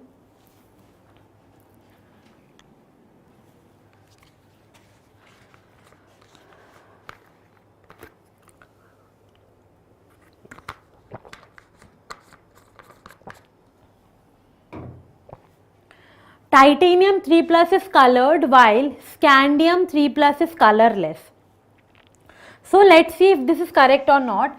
So now we have a complex in which the titanium shows the oxidation state of 3+, and here scandium H2O6, because H2 is a neutral ligand.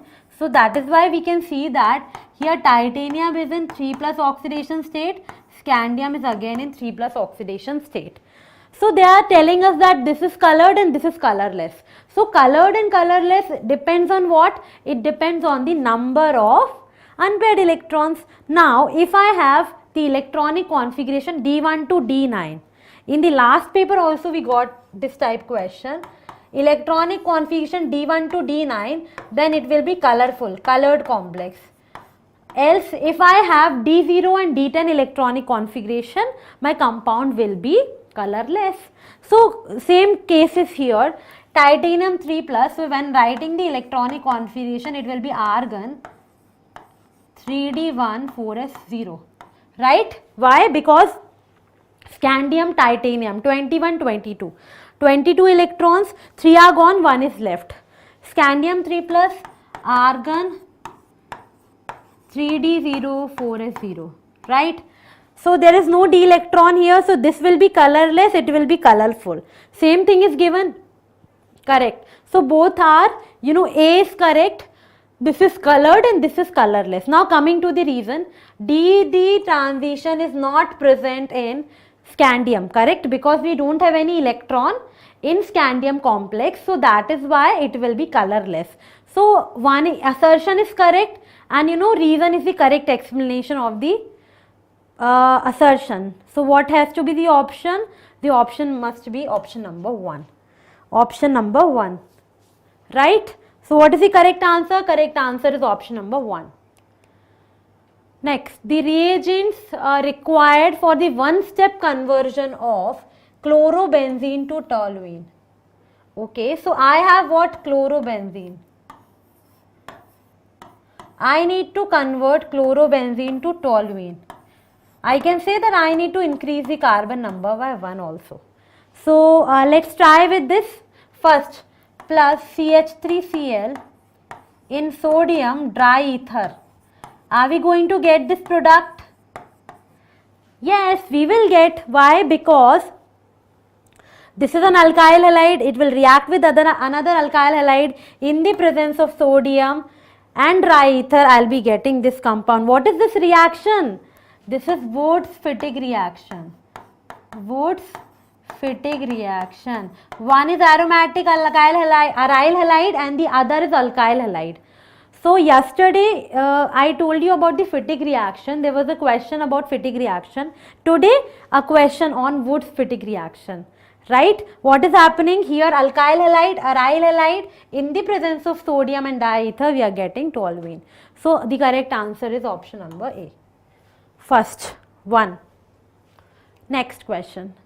Phenol when first react with concentrated sulfuric acid and then with concentrated nitric acid, it gives what? So I have phenol.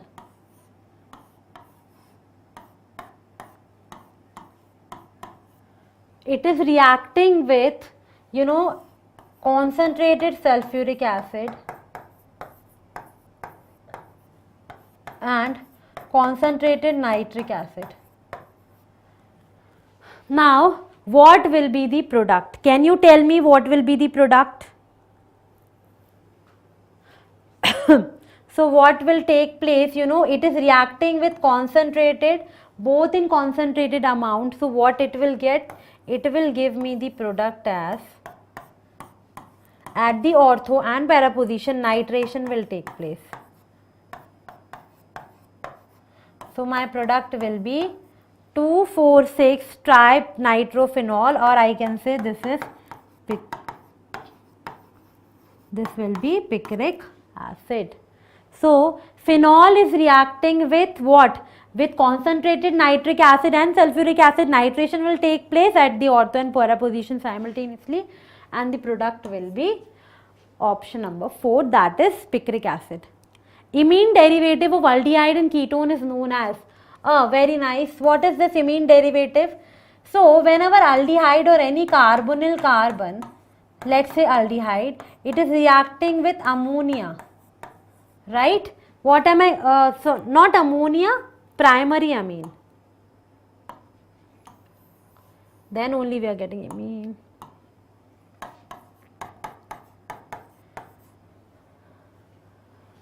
Just a second, yeah. So what will be getting? We will be getting RCN and again R, right? And plus water. It will also be there. So this is what? When we are reacting our carbonyl compound or aldehyde ketone with, primary amine, what happens? We are getting this imine which is known as Schiff base. This is known as Schiff base. So what is the answer? Answer is Schiff base. Right? Next. Okay, which of the following amine will give carbyl amine test? So carbyl amine test, yesterday also I told you, it is given by primary amines only. Primary amines, they can be aliphatic and they can be aromatic. So abhi tak you might have understood this, that carbyl amine test takes place in the case of primary amines only, right? And Gabriel theramide synthesis, it is used for the preparation of primary amine but aliphatic. So don't be confused between these two reactions. So we need to identify, this is what? Secondary amine, this is tertiary amine, this is again secondary amine, and this is primary amine. Primary amine will only give this test, so my answer will be option number 4, that is aniline. Next. An electron in hydrogen atoms jumps from 5th orbit to ground state in all the possible ways. How the number of total spectral lines? So total spectral line can be calculated. Total spectral lines is equal to n into n minus 1 by 2. So what is this n? It is going from first to ground state, so it will be 5 into 4 by 2, it will be 10, right? What is this n? N is the higher level because they are coming to ground state, so that is why it is becoming 1. Otherwise, what is the formula? Formula is n2 minus n1 into n2 minus n1 plus 1 by 2. This is the formula to calculate the total number of spectral lines. Here, what is n? N is 5, it is coming to ground state. So, n1 is 1. So, that is why my formula is becoming like this. So, what will be the answer? Answer will be option number 3rd. Now, we can also calculate by the other method. I have these 5 lines, right? Electron is coming from 5th to 1st. 1, 2, 3, 4, 5. So, what are the possibilities? 1. We had to write all these 1. Okay? Then it can come from here to here.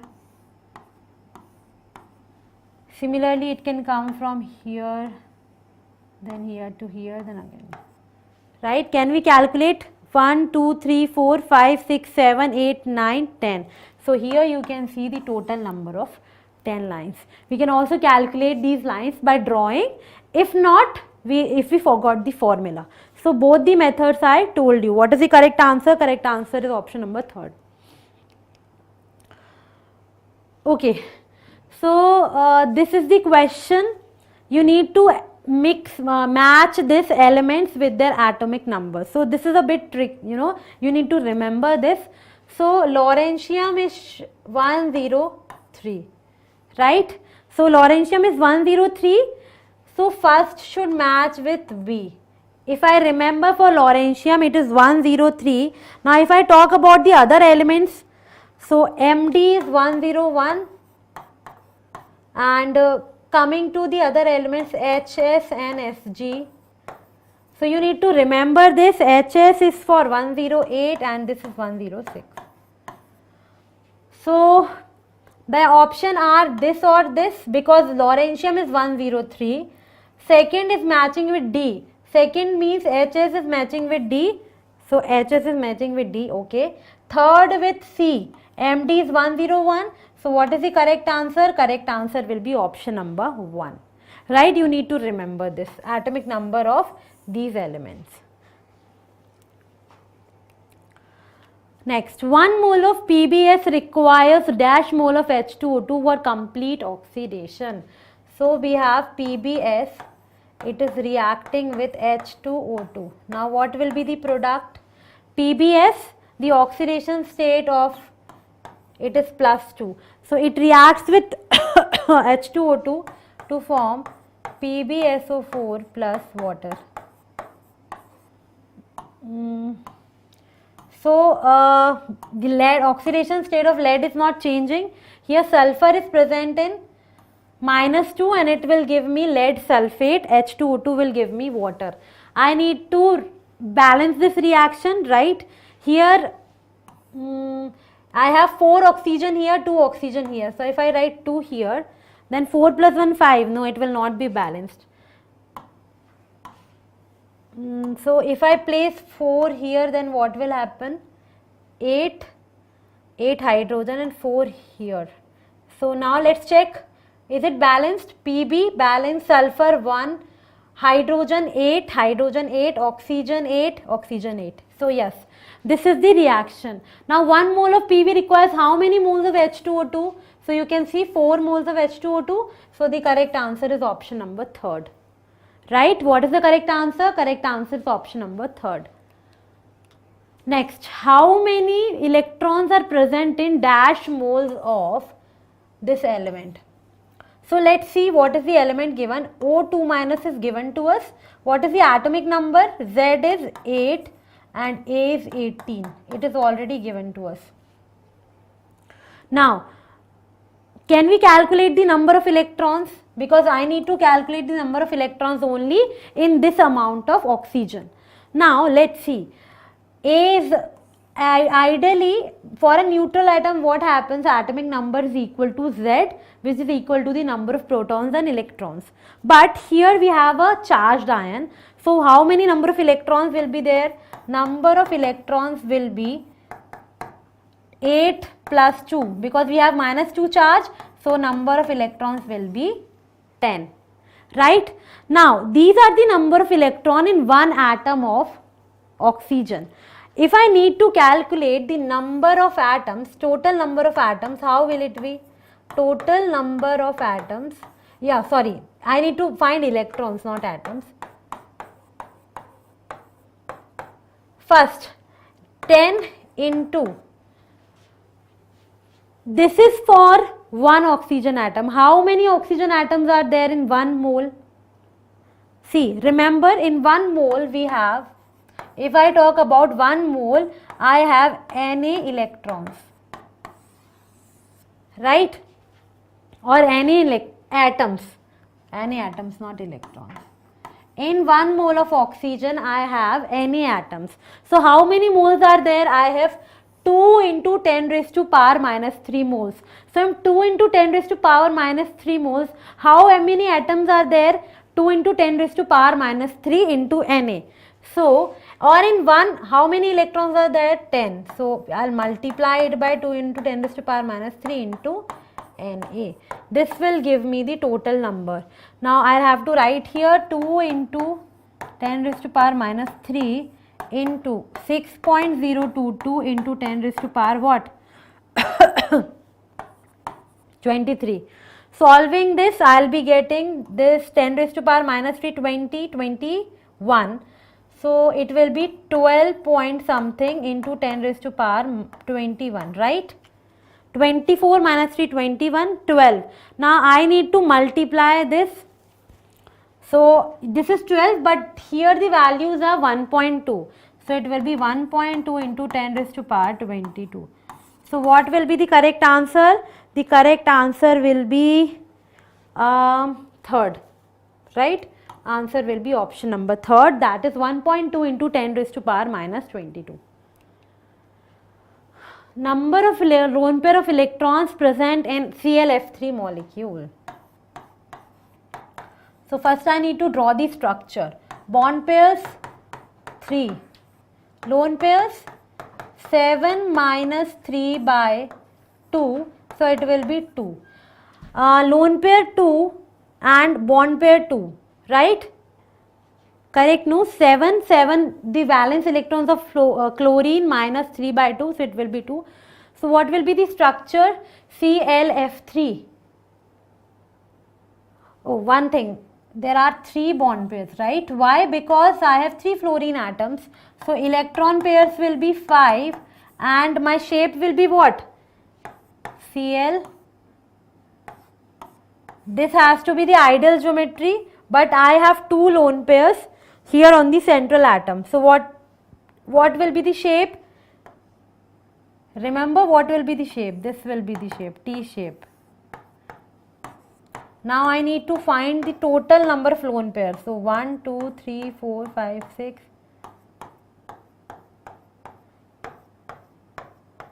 So count 3 plus 3 plus 3, 9. 9 here on the surrounding atom, central atom पे 2. So what is the total number of lone pairs? Total number of lone pairs will be 11. Remember, उनने पूछा है total number of electrons in this whole molecule. अगर वो पूछते total number of lone pairs on Cl central atom, so what will be the answer? Then answer will be 2, and 2 is also given in the option. But they asked about the total molecules, so what will be the answer? Option number 4, that is 11. Okay, next. Which of the following is not a proper match? Okay. So yesterday we talked about this. This order is given. You know, when we are moving down the group, density increases. So this is correct.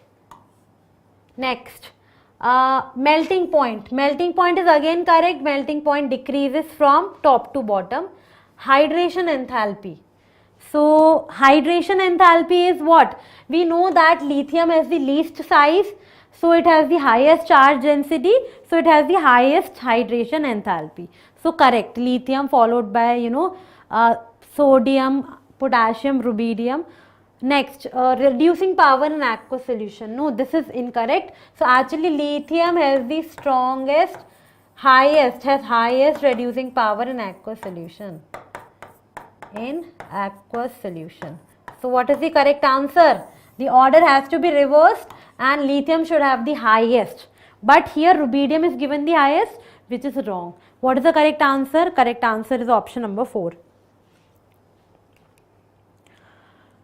Highest solubility in water. Now, out of these, we need to identify which of the following sulfates are more soluble in water.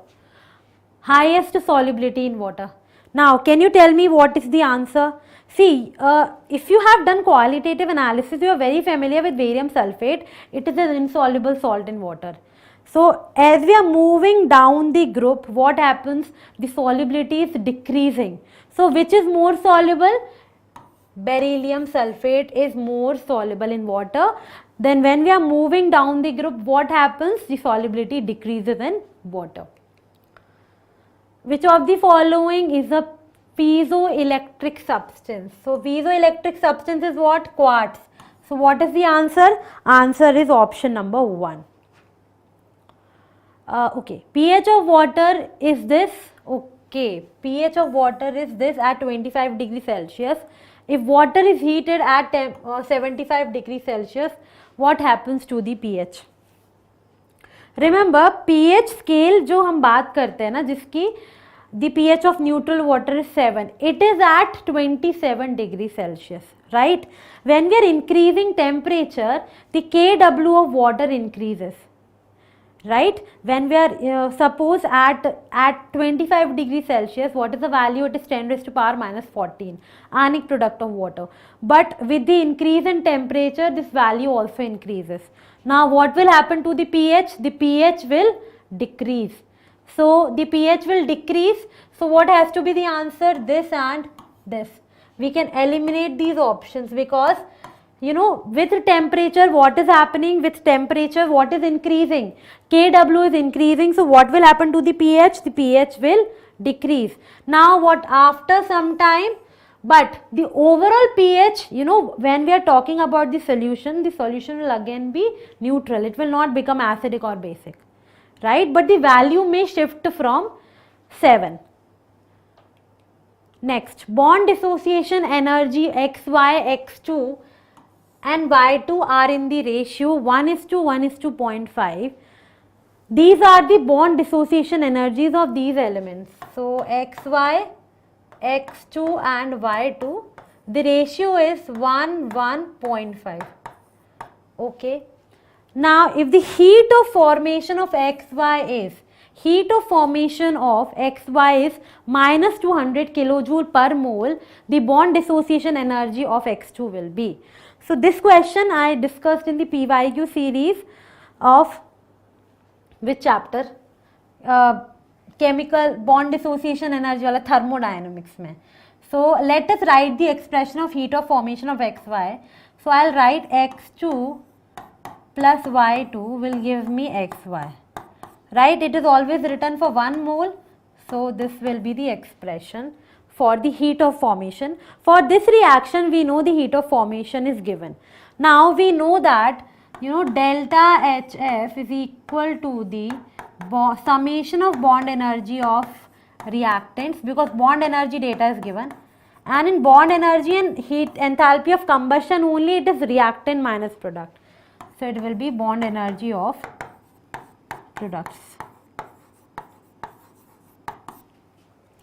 So this value is already given to me, that is minus 200.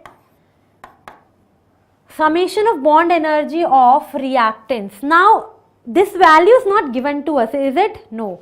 But the ratio is given to us. So I can assume, let it be X and 0.5X. Yeah. So if I write, what are the reactants? Reactants are this. So half into, what is the value for X2? It is X. Plus, we are adding, right? Similarly for here, it will be half into X minus. In products, I have XY. Did some mistake? Just a second. XY, X2 and Y2 are in the ratio 1:1:0.5. Yeah, that is correct. So here, reactant, it will be X2. So X2 is this. X. Now Y2, it has to be this. So I had to correct this. 0.5 x, right? Minus. Now what is this xy here? Xy is again x, so it will be minus x. Now let us calculate, let us see what will be the value. So it will be half x or x by 2 plus, it will be 0.5x or I can say x by 2, so it will be x by 4. Now minus x, which is equal to minus 200. Calculating this, what will be getting? I will take the LCM. So it will be 2x plus x minus 4x is equal to what? 200 minus 200 into 4. So it will be 3x minus x. So it will be minus x is equal to minus 800. So what will be the value? X will be equal to 800 kilojoule per mole. I hope you have understood this question. Please check. The ratio of these bond dissociation energies was given, so I assumed it as x or 0.5x. Then I proceeded. Remember this, when we are calculating any value in terms of bond dissociation enthalpy, then it is equal to the bond dissociation enthalpy of reactants minus products. So what is the answer? Answer is option number 1. Gas such as CO would be likely to obey the ideal gas law at. So you know, at the real gases following the ideal gas equation at, first let's see, low temperature and high pressure. When temperature is low and pressure will be more, when pressure will be more, the gas will be compressed and it will be converted to liquid. It will not behave as ideal gas. So this is wrong. High temperature and low pressure. When we have high temperature, so gas molecules are very energetic, so they will be in gas only, and pressure is low. If pressure is low, so there is no one applying pressure. Yes, so this is the condition when our ideal gas will behave as, real gas will behave as ideal gas, right? So if I talk about CO, it will behave as an ideal gas at high temperature and low pressure. At high temperature and high pressure, no. At low temperature, low pressure, no. Pressure has to be minimum and temperature has to be maximum. Then only it will behave as an ideal gas. 3 samples of water A, water B and C, the dissolved oxygen levels are this and this. So this is what? Dissolved oxygen of these A, B and C. So A, B and C, we have the dissolved oxygen 4, 3.8 and 2.1. Now the most polluted water sample will be. So you know that the water pollution or the pollution of water is inversely proportional to the dissolved oxygen, right? So if the dissolved oxygen is more, then we can say that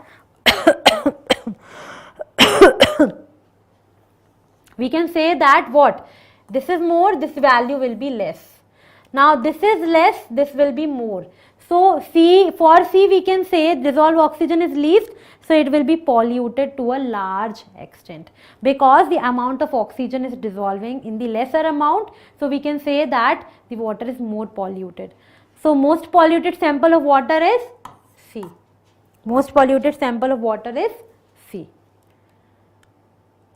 C means third option. Next, so we are on which question?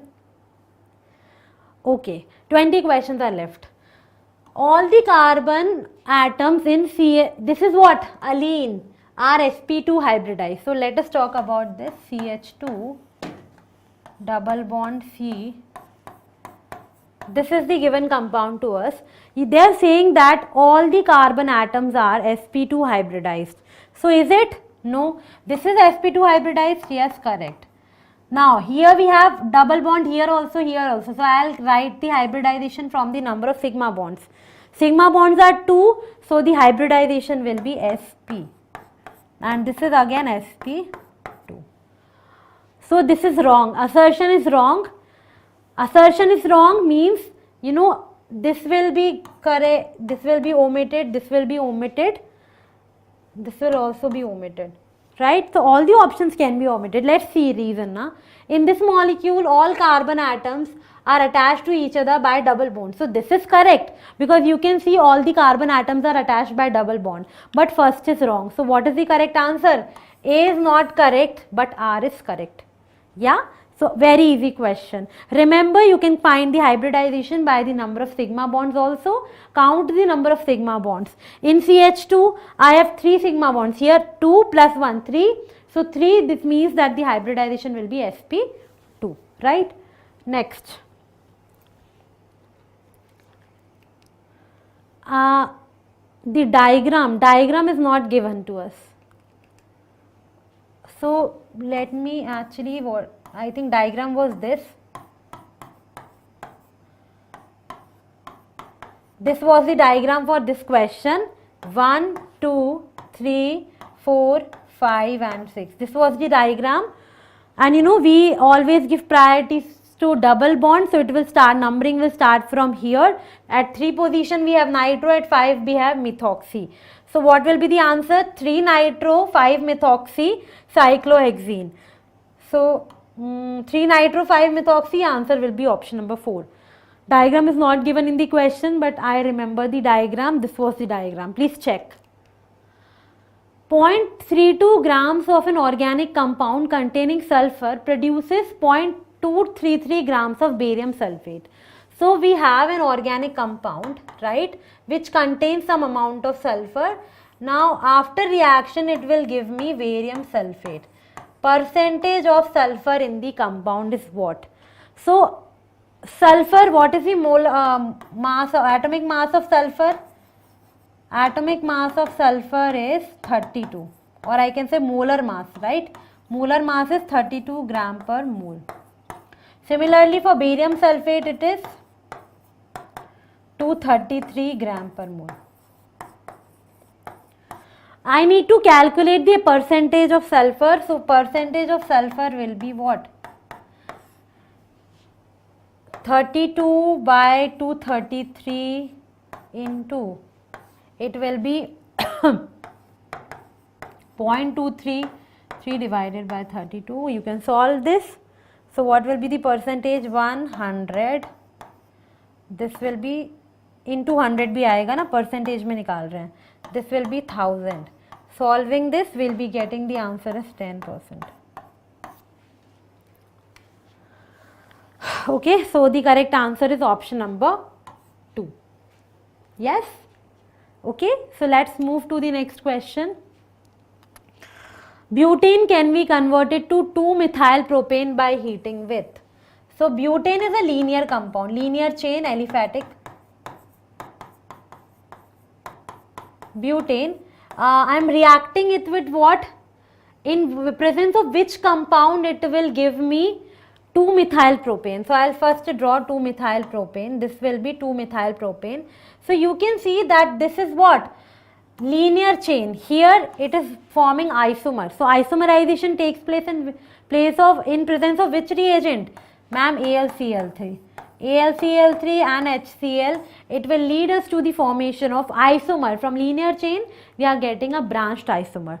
So what is the correct answer? Correct answer is option number 2. Okay. Next.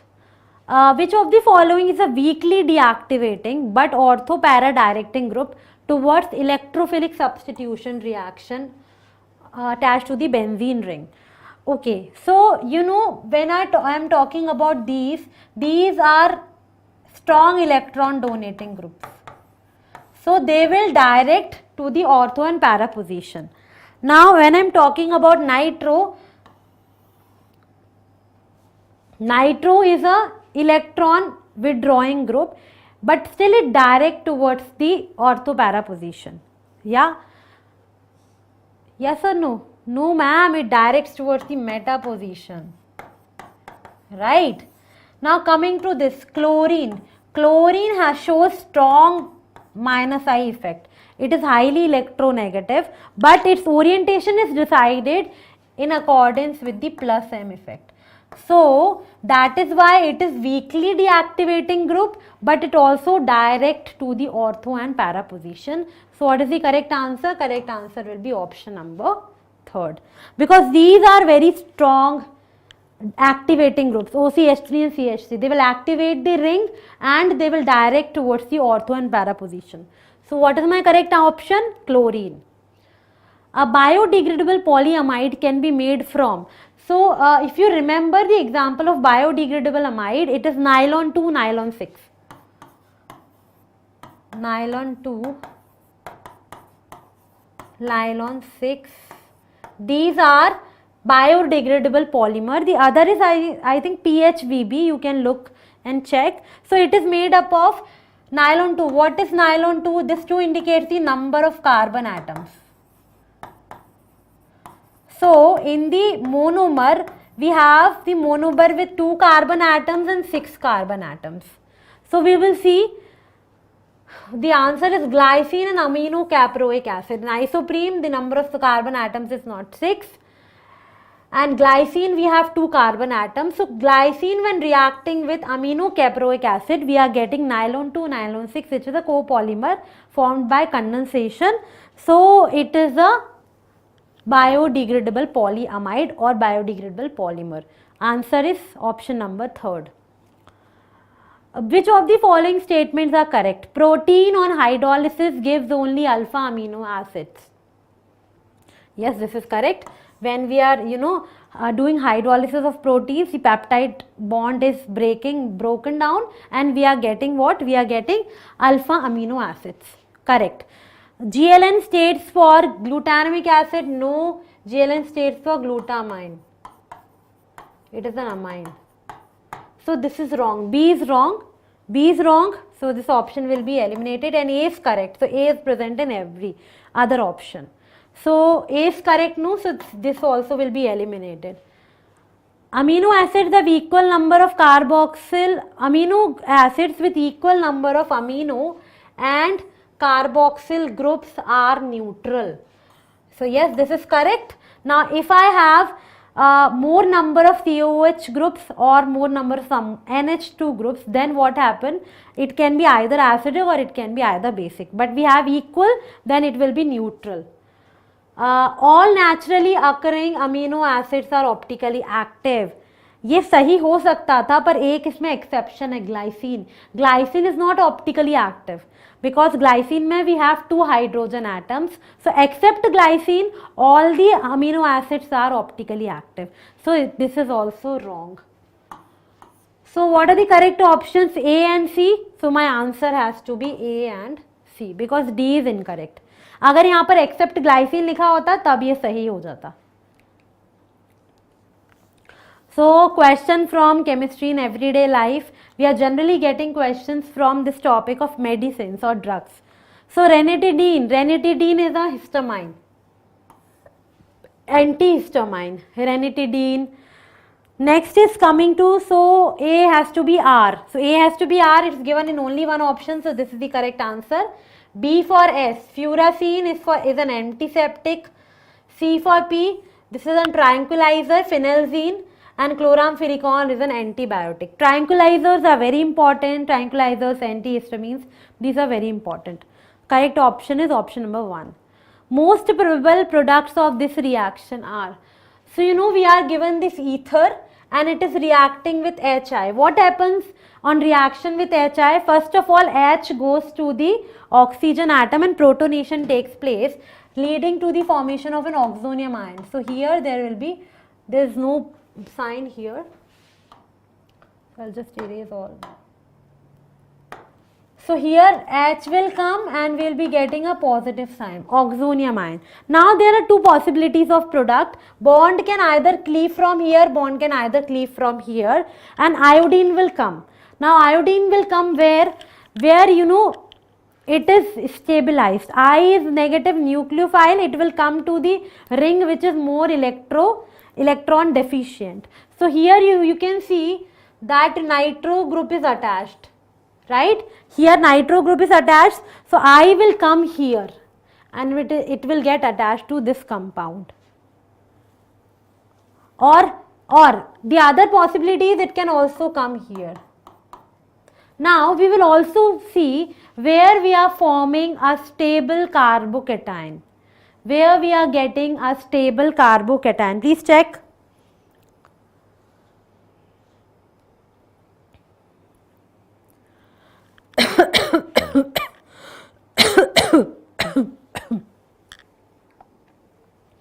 Iodine दोनों तरफ से आ सकता है, कहाँ से आएगा?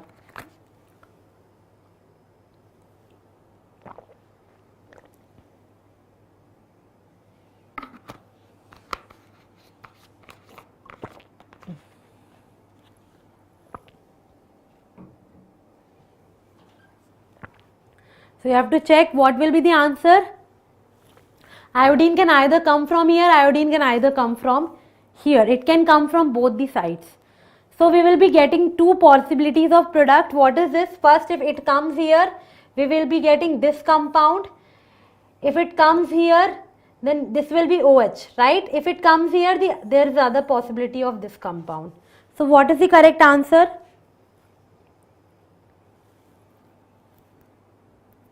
Yes.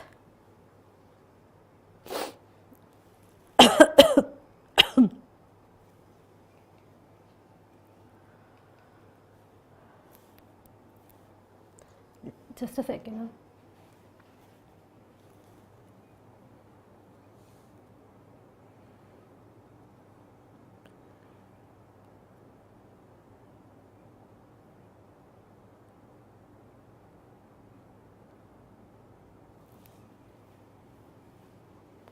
So my answer would be this one. CH3, CH2I, it will come from here, and this will be stable carbocation, because you know this benzyl carbocation. This will be more stable, and the reaction will proceed via SN1 pathway, and it will come here. What will be my final product? My final product will be option number B. 2, sorry. Next, the anodic half cell of the lead batteries recharge using electricity of 0.05 Faraday. The amount of PbSO4 electrolyzed in gram during this process is. So let me first write the reaction. So what is the reaction here? PbSO4 plus 2 water, it will give me PbO2 plus sulfate plus what? Plus 4H plus.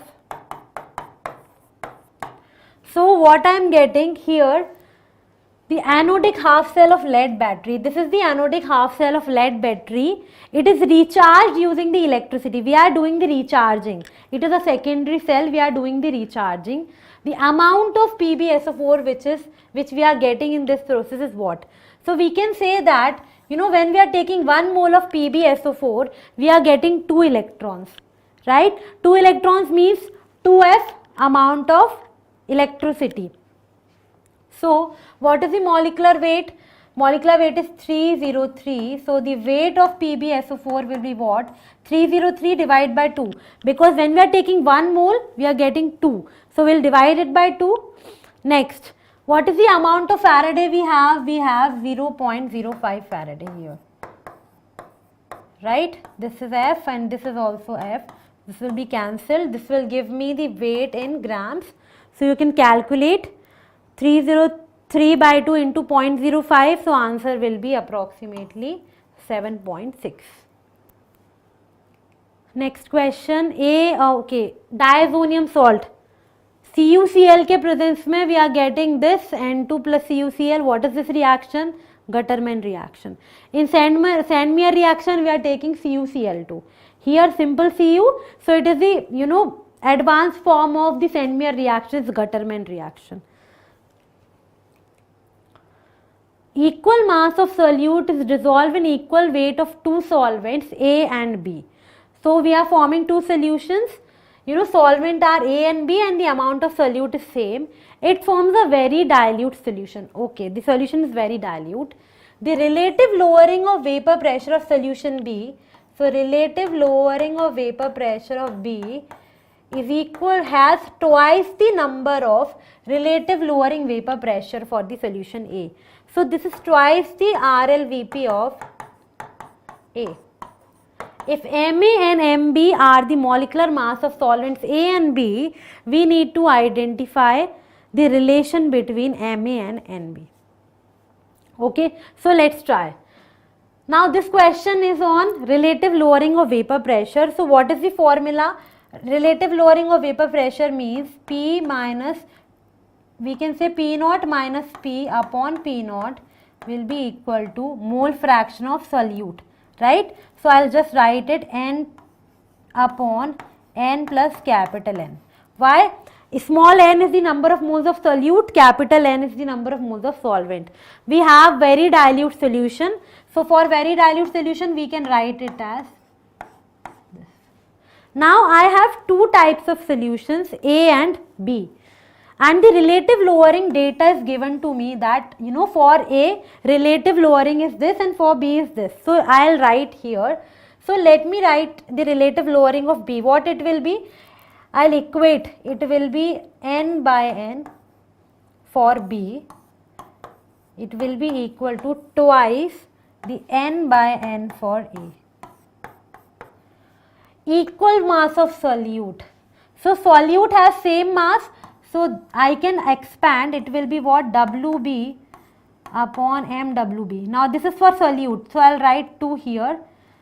MB2 divided by what it will be, WB1 upon MB1. What does this indicate? MB1, B1 means for solvent, 2 for solute. Similarly 2 W, what is this, A2 upon, divided by WA1. Now the mass of solute is same, right? Mass of solute is same means this will be same. And solute is also same, so molecular weight will also be same, right? Molecular weight of solvent are different. So instead I will write here what? Are we talking anything about the weight of solvent? No, it is not given. Equal mass of, equal mass. So this is also same,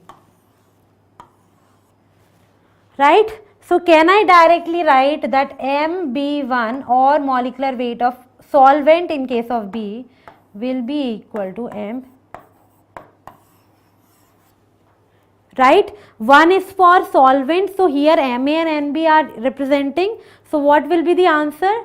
MB is equal to 2MA. So answer will be option number 2. Answer will be option number 2. Right? Now coming to the next question. Okay. The partial pressure of carbon monoxide from the following data is.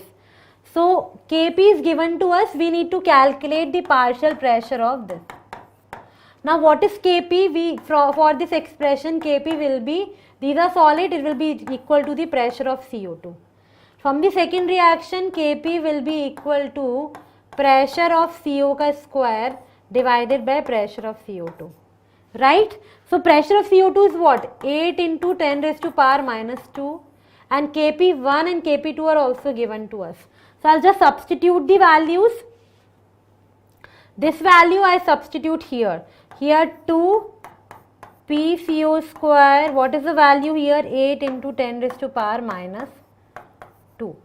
So it will be pressure square of CO will be equal to 2 into 8 into 10 raised to power minus 2. Arey baba, very easy question. 16 into 10 raised to power minus 2. So this is square, it will be 4 into 10 raised to power minus 1. Partial pressure of CO which will be equal to 0.4. So what is the correct answer? Correct answer is option number 2. Got it? Okay. Now let's move to the next question. Some last questions left. If 30 ml of H2 and 20 ml of O2 react to form water, so H2 plus O2 gives me water. So I can write here, so it will be balanced now. Yes. So 30 ml of H2 I have. So what is the ratio? Ratio is 2:1. I have 30 ml here and 20 ml here. Now what is the ratio? Ratio is 2:1, means if I am taking the oxygen 1 mole, then hydrogen will be 2 mole. So what can I do? If this I have 30 ml, this will, the reaction will stop when 15 ml of O2 will react, right? Because what is the ratio? 2:1. If I have 30 ml here, suppose simple सा फंडा है, अगर मुझे 20 ml को react कराना है तो यहाँ पर 40 ml होना चाहिए था, but this is not the case. Here I have 30 ml, so only 15 ml will O2 will react and it will reaction will stop. Why? Because H2 खत्म हो जाएगा, water will not form. Now what is left at the end of the reaction? So you can see that the amount of oxygen is more, so oxygen will be left at the end. How much oxygen will be left? 5 ml. Out of 20, 15 ml will react, 5 ml will left, and so what will be my answer? My answer will be 5 ml of O2. Which of the following pair is having different number of orbitals? So when I am talking about number of orbitals, if our elements are in same period, then we can say number of orbitals will be same. First period, second period, third period. If they are in groups or they are in different periods, then we'll say then the number of orbitals will be different. Nitrogen and oxygen, they have 2s and 2p, like 1s, 2s and 2p, right? Similarly 1s, 2s and 2p. Sodium 1s, 2s, 2p, 3s. What about potassium? 1s, 2s, 2p, 3s, 3p, etc. So it will have more orbitals because it is in third period, it comes in fourth period. So my answer will be third. Similarly for sulfur and chlorine, they belongs to same period, third period, so they will have same number of orbitals. So my answer will be option number third. Which of the following has the least electron affinity? Least electron affinity means they will attract the electron they will not attract the electron. They don't love electron, they are happy with their electrons. So silicon, what is the electronic configuration? So it will be 1s2, 2s2, 2p6, 3s2, 3p2. So it will try to attract the electron because it has 2 electrons. It will attract the electron so that it acquire the electronic configuration of half-filled p orbitals. So it will attract. Coming to phosphorus, so it will be neon 3s2, 3p3. Now we know that half-filled orbitals are highly stable. So this phosphorus atom do not want to attract the electron towards itself and destroy its stability. So it will show the least affinity. So what will be my answer? Answer will be phosphorus. Sulfur will attract the electrons because it want to achieve the noble gas configuration. It will attract 2 electrons. So it will attract the electrons. Chlorine, we know that it will attract, it has the highest electron affinity. Next, the solubility product of AgCl is. So what is this? The KSP data is given to us for AgCl. It is 10 raised to power minus 10. What volume of water in liter is required to dissolve dash milligram of AgCl? So KSP is given to us. This AgCl is salt. So it will give me what? Ag plus and Cl minus ion. So S and S. So what will be the KSP? KSP will be S square. From the value of KSP, I can calculate the value of S. It will be what? It will be 10 raised to power minus 5. Now, this is what? The solubility is what? Molarity. Now, I need to calculate the mass of AgCl which is dissolved, which is required, volume of water which is required to dissolve in this gram of AgCl. So, I will substitute here in the formula N by V into 1000.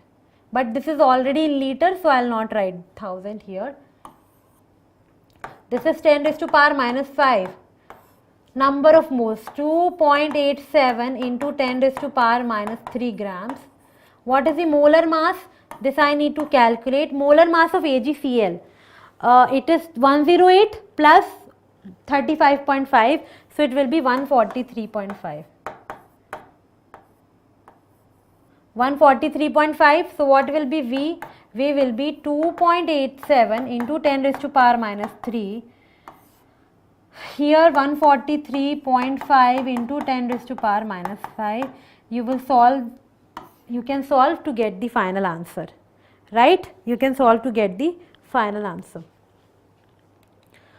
Next, which of the following is incorrect? Boric acid is hydrogen bonded substance. This is correct. In boric acid we have OH, so it actually stays at BOOH whole thrice. This is boric acid. B2O3 combines with CO to form cobalt metaborate in the borax bead test. This is also correct. Al2O3 is more acidic than B2O3. No, this is incorrect. Why? Al2O3 is amphoteric, B2O3 is acidic. So this is also correct. Al2O3 is amphoteric and this is acidic. Now, so Al2O3 is more acidic. No, we can't compare. It is amphoteric oxide. B2O3 is acidic. So what is the correct answer? Correct answer is option number 3rd. Among the isomeric pentanes, 2,2 dimethyl propane has the highest boiling point. Isomeric pentanes. Pentanes means we have 5 carbons. A linear chain alkane with 5 carbon. Now 2,2 dimethyl propane has the highest boiling point? No. Because with branching the boiling point decreases, right? So when we are comparing the melting point or boiling point of compounds which have branch, the boiling point is less, right? So this has the highest? No, it has the least boiling point. So statement first is incorrect. Branching does not affect the boiling point. This is also incorrect. Both are wrong. This is also wrong. This is also wrong. So my answer will be 4. Because with branching what happens? Boiling point decreases. So it has the least boiling point. Which of the following is not aromatic and not planar? Benzene is aromatic. Naphthalene is aromatic. Cyclooctatetraene, ये क्या होता है? This is this compound.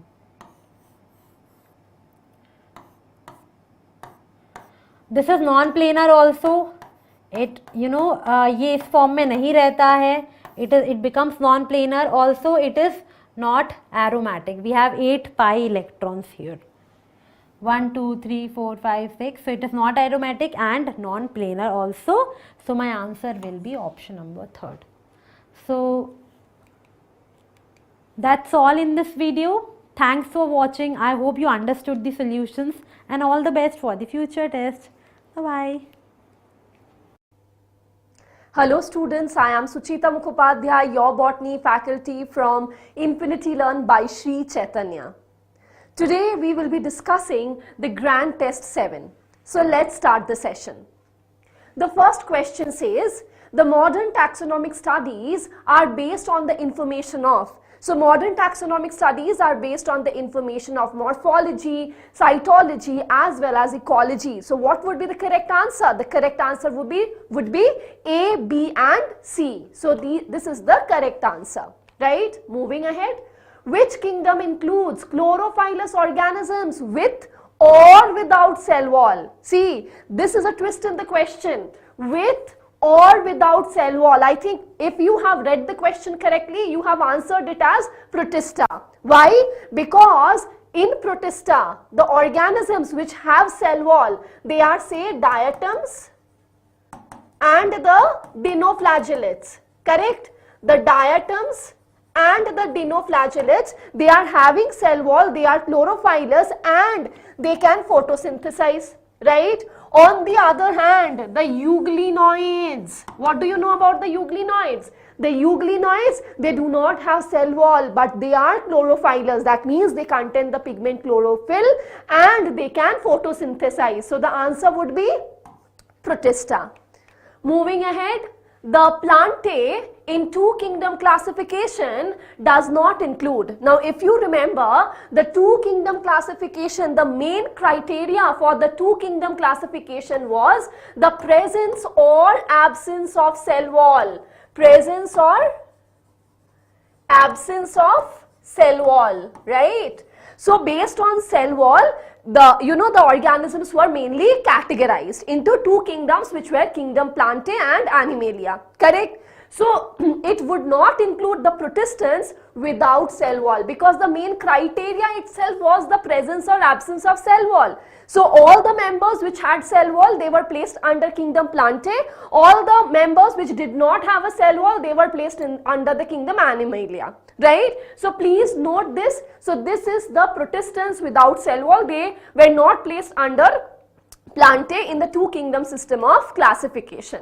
Next, in Mendelian inheritance, recessive phenotype expressed when the modified allele, when would it be expressing? See, the wild type, right? The wild type would be producing the normal enzyme or slightly less efficient form of the normal enzyme, no problem. But it will become mutant type, okay, or it will become a recessive one when it produces non-functional enzyme or it produces no enzyme at all. So what would it be? Both 2 and 3 are correct. Next, so here again a match the following. Electrophoresis. What is electrophoresis used for? It is a technique of separation of DNA fragments, right? So 2. Microinjection, where is it used? It's a direct method of gene transfer into the animal cells. So 4. Then next is what is spooling, right? So spooling would be what? It is the isolation of purified DNA from centrifuge. So this is 3. And the downstream processing, what is it? It is the separation and purification of the transgene product, right? So whichever option would be having 2, 4, 3, 1, right? That would be the correct option. Moving ahead. So next, what do you know? Sorry, what is there? That is again another match the following. So in this case, if you see, so first is ribose, right? So ribose, what is ribose, bacha? Ribose is basically a pentose sugar, correct? So I'll write 2 here. What is adenine? It is a purine, right? I'll write 4 here. Next, adenylic acid. What is adenylic acid, bacha? It is a nucleotide. So I'll write 5 here. What is guanosine? It is a nucleoside, right? So I'll write 3 here. So which one would be the correct option? The option which would have A2, B4, A2, B4, C5 and D3. So this one is the correct option. Next, brewer's yeast is Monascus purpureus? No. What is brewer's yeast? It is Saccharomyces cerevisiae. Yes, Saccharomyces cerevisiae, it is known as brewer's yeast. Which of the following is a stem modification? Which of the following is a stem modification? Which one? Tuber of turnip? No, it's a root modification. Tendrils of grapevine. Yes, tendrils of grapevine is a stem modification because tendrils of pea is a leaf modification. Photosynthetic part in Australian acacia, we are talking about the phyllodes here. Phyllodes is not, beta, it is not a modification of stem, rather it is a modification of the leaf. Moving ahead, the symbol K2 plus 2, C4, A2 plus 4, G2, and it is a hypogynous condition. Where do you find this? This is a special case. These symbols are observed in the Brassicaceae family, right? These symbols, they are exclusively found in the Brassicaceae family. A very important point which will help you identify is the 2 plus 4 condition, which is also known as the tetradynamous condition. 4 inner stamens, long, 2 outer stamens which are short. So this is found exclusively in case of the Brassicaceae family. Which of the following are secondary meristems in dicot root? So in dicot root, do you have interfascicular or intrafascicular cambium? The answer is no. So in the dicot roots, the secondary meristem is completely secondary in origin, right? And what are they? They are the cord cambium and the vascular cambium, right? So it is 3 and 4. So is there such option? Yes, this is the correct one, 3 and 4.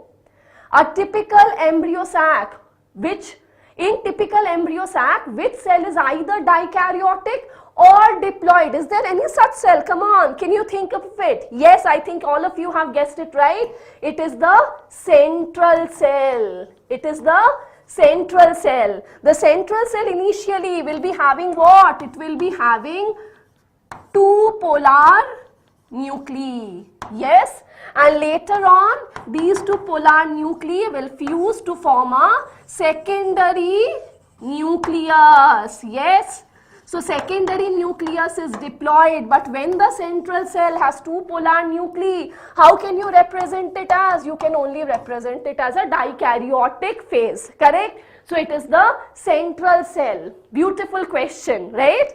Okay. Nematode resistant tobacco was developed by, it was developed by RNA interference, which is actually gene silencing. Moving ahead, pick out the correct statement. Mitochondria are autonomous cell organelle. No, mitochondria is a semi-autonomous cell organelle. Microbodies are not found in animals. No, that is not the case. There are microbodies which you can find in animals as well.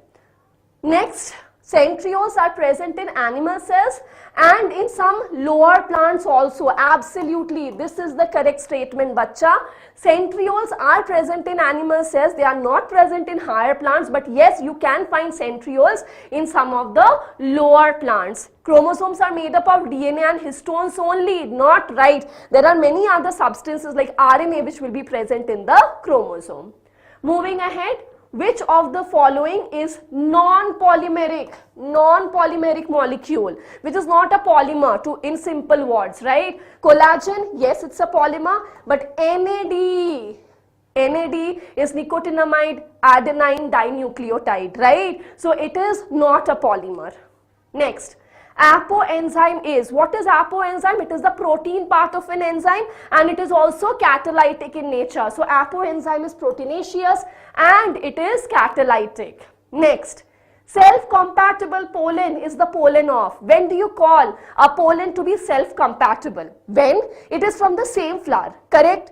Or it is self-compatible if this is a plant, here there is one flower, here there is another flower. So if it is from the, if the pollen comes from the different flower which is present on the same plant, then also it is genetically same and therefore it will be considered as a self-compatible pollen, right? So it is same flower or other flowers on the same plant.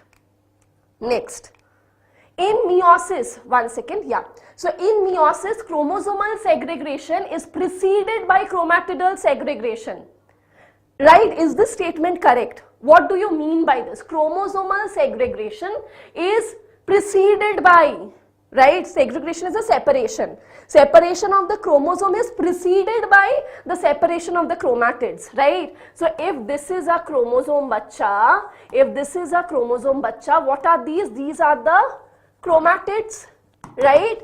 When does the chromatids separate? Splitting of centromere होने के बाद ही the chromatids will separate, right? So the segregation of the chromatids, it will take place in the anaphase 2 of meiosis.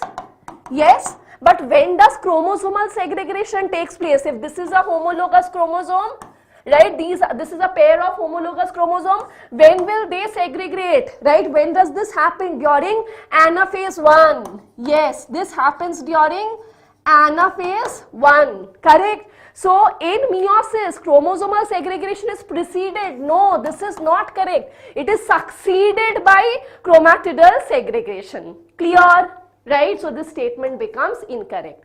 Meiosis increases genetic variability from generation to generation due to reduction in chromosome numbers to half. Come on, even if the chromosome number is reduced to half, does that ensure that there will be genetic variability? The answer is no. The genetic variability comes basically from crossing over which takes place during the Peckytine phase of prophase 1 of meiosis, right? So this statement is also incorrect. So both statement 1 and 2 are wrong. Next, which of the following is an active process? Which is an active process? Yes, ion accumulation in the vacuole. The concentration of ions in the vacuole is much more as compared to the concentration of the ion in the cytoplasm, and when those ions are moved into the vacuole, it is against the concentration gradient and therefore it is an active process. Facilitated diffusion? Absolutely not. Facilitated diffusion is the transportation of hydrophilic substances across the lipid bilayer, right, by using specialized protein, but it will take place along the concentration gradient. For facilitated diffusion, no ATP will be required. Now, xylem loading. You might be thinking, oh my god, what's xylem loading? It must be phloem loading. No, xylem loading is that when the ions are loaded onto the xylem, right? You know that the roots can also actively absorb the ions and load it in the xylem, and that process, student, it is an active process, right? So this is again xylem loading. It is an active process. Sieve tube to sieve tube transport. No, sieve tube to sieve tube transport absolutely requires no energy. It is not an active process. So the answer would be A and C. Clear? Now, nitrogen fixing organisms are invariably, what are nitrogen fixing organisms? They are invariably prokaryotes. Yes, you cannot say that all the nitrogen fixing organisms are anaerobes. Absolutely not. They are photoautotrophs. No, they are heterotrophs. No, you have nostoc and anabaena, which though they fix nitrogen, but still they are autotrophic in nature. Correct? And you have rhizobium, though it fixes nitrogen, but it is not a photoautotroph. Correct? So therefore, the only ones, the organisms who are fixing nitrogen, they have to be prokaryotes. Right? Now, cyclic electron transport does not include. So during cyclic electron transport of photosynthesis, there is no involvement of PS2. There is no splitting of water molecule, right? The PS2 is associated with the oxygen evolving complex, which is involved with the splitting of water molecule, right? So please note this point that PS2 is not there in cyclic photophosphorylation, and also here bacha, NADP reductase, this is not there. NADP reductase is only present in the non-cyclic photophosphorylation or in the Z scheme, right? So 2 and 4, this is the correct option. These two are not present. NADPH production does not take place during cyclic photophosphorylation. Only there is the production of ATP. Now, which fruits develop from the ovary? The answer should be very clear to all of you. It is only the true fruits and the parthenocarpic fruits. In the false fruit, like apple, which part is involved in the fruit formation? It is the thalamus. Correct? So you see, ovary is not involved here. So the answer would be A and C. Correct? Moving ahead. Now, all of the following reactions require ATP except. All of them would be requiring ATP except regeneration of RUBP in C3 cycle. No, this requires ATP. You all know that. Formation of fructose 1,6-bisphosphate from in the EMP pathway. No, during glycolysis, the fructose 6-phosphate gets converted into fructose 1,6-bisphosphate by using the enzyme phosphofructokinase, and in the process, one molecule of ATP will be utilized. But see here, formation of 1,3-bisphosphoglyceric acid during glycolysis, absolutely correct. When 1,3-bisphosphoglyceric acid is getting produced, ATP is not getting consumed because this reaction takes place during the payoff phase of glycolytic pathway. Right? So this is the correct answer. That means this step will not require any energy, or ATP rather.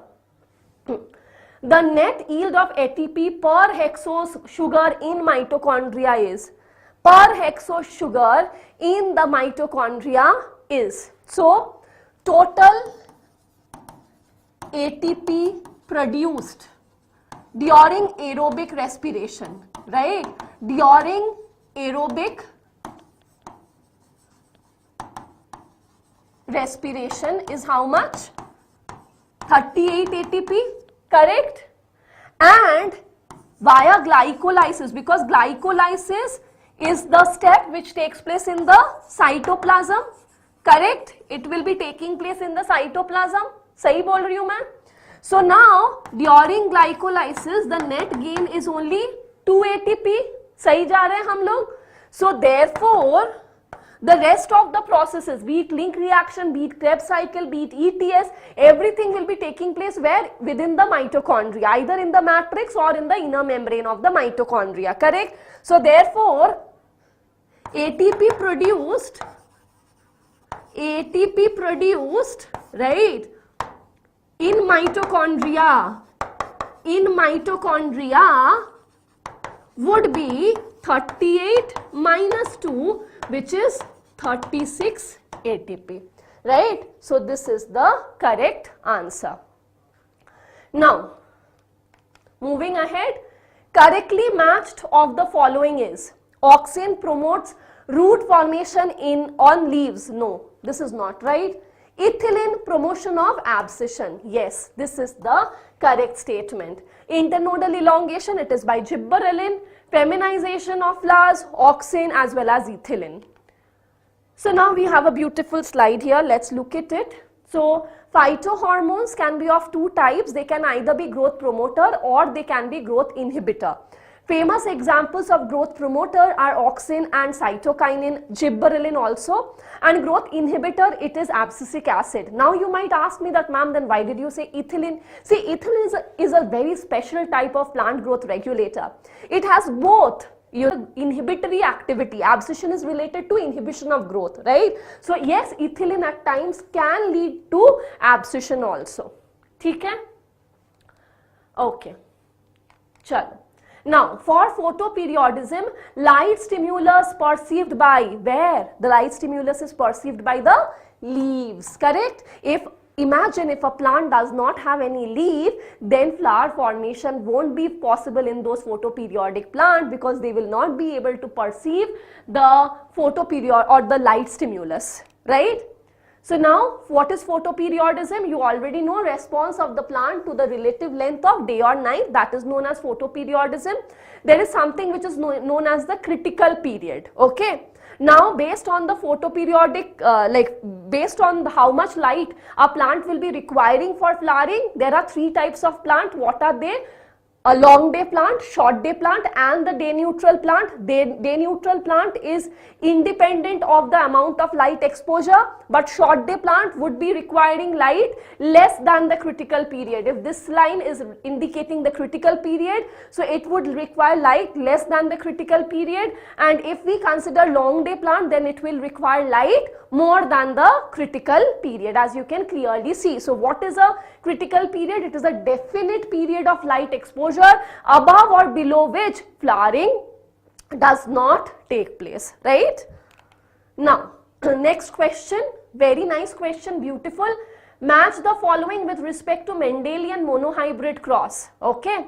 Monohybrid, so just let us make the monohybrid cross. So this is the parent, capital T, cross it with small t. I'm not writing the gametes, straight away I'm writing the F1 generation, then F1 generation, F1 selfing, right, and it gives formation or gives rise to the F2 generation, 1:2, 2:1 genotype, where 1 is capital T, 2 are capital T, and 1 is small t, 3:1 tall and dwarf, right, 3:1, this is the genotype. I think this itself will help us solve the entire question, right? So F2 homozygote, this one and this one. So out of 4 possibilities, 2 are F2 homozygote, so it will be 50%, correct? Next, F1 heterozygote, all the F1 generation or all the F1 progeny, they are heterozygote, correct? So it will be 100%. F2 dominant progeny, F2 dominant, tall is the dominant progeny. Out of 4, 3 are tall, that means 75% would be tall, right? So here dominant progeny would be 75%. F1 recessive progeny is, do you find any recessive progeny in the F1 generation? I don't think so, right? You don't find anything, so it will become 0. It will become 0, so it will become 2, 4, 5, 3. So do we have something like that? 2, 4, yes, second option, 2, 4, 5, 3. Moving ahead. Now, another very beautiful question from Principles of Inheritance and Variation. Which of the following crosses produce all dihybrid progeny? All dihybrid. Dihybrid means it will be a heterozygous condition, double heterozygous condition, that is known as the dihybrid progeny, right? So here, if you see, all the progeny will be this, correct? Here, if you look here, here also, all the progeny would be like this. If you do the crosses, you will find that. But here you won't be finding dihybrid, because here there is small y, here there is capital Y, small y. Here also you will get various types, right? You will not get all. Here the statement says all dihybrid progeny. So that is why the answer would be A and B. Moving ahead, the number of F2 phenotypes for human skin color, number of F2 phenotype. Simple question, you just need to think a little. So, polygenic inheritance, and you know 3 genes are responsible for the human skin color. So, let us say that the 3 genes are AA, BB, CC, right? It is responsible for a very dark skin color, right? Out of all the 6 alleles that are involved, if any one allele is in recessive condition, then the skin color will become slightly less dark, correct? And this will continue.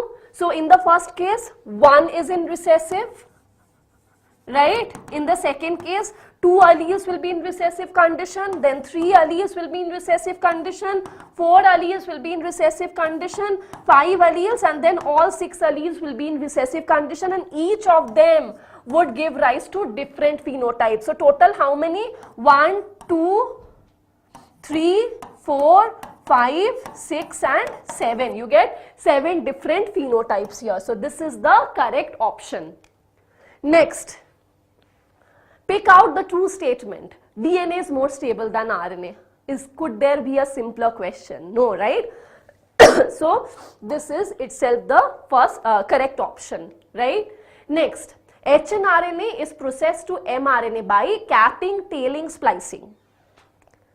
All of these, right? Whenever there is post-transcriptional modification, there is capping, then there is tailing, and then there is splicing, correct? And ultimately, the mature mRNA would be produced, which would be ready for the process of translation. Remember, post-transcriptional modification is seen only in the eukaryotes, not in prokaryotes, right? Because hnRNA is not produced in case of prokaryotes, it is only present in case of the eukaryotes. So, in this case, the correct option would be A, B and C.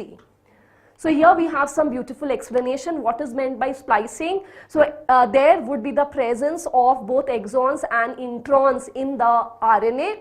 So here basically introns do not code for any protein. So during the process of splicing, the introns would be removed and the exons would be joined, and along with that there will be the separate introduction of a long tail. So if I consider, so see here, there will be many adenylate residues which will be added in a template independent fashion. Now this can also be a question, students, that poly A tail, it is added in a template independent fashion by the enzyme poly A polymerase, right? So yes, so there would be tailing, and ultimately there would also be something which is known as capping in the 5' end of the RNA. Capping is the addition of an unusual nucleotide which is 5-methyl-guanosine triphosphate residue. Yes, so see, in the guanosine there is the addition of a methyl group. So this is known as 5-methyl-guanosine triphosphate residue, which would be added in the 5' end. So yes, all tailing, capping and splicing are required or are occurred during the post-transcriptional modification of the hnRNA. Next, vegetative reproduction through underground stem is seen in ginger, potato, onion. It is seen in all of them. Ginger, potato, onion, this is the correct option. So you see the stem modification, rhizome of ginger, tuber of potato, bulb of onion, corm of colocasia, all of these are underground stem modification. Next is lac operon is inducible whenever lactose is present in this medium. Then the lac operon is induced or it is switched on, and it is negatively regulated whenever there is no lactose in the medium. Then there is the formation of a repressor protein which would bind to the operator and would prevent the transcription of the lac genes, right? So it is A and C. Yes, this is the correct option.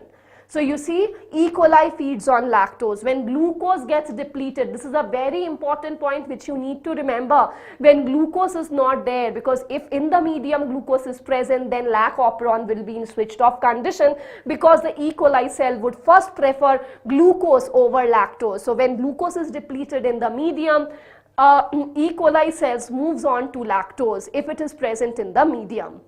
Lactose acts as an inducer of the lac operon, as I already mentioned.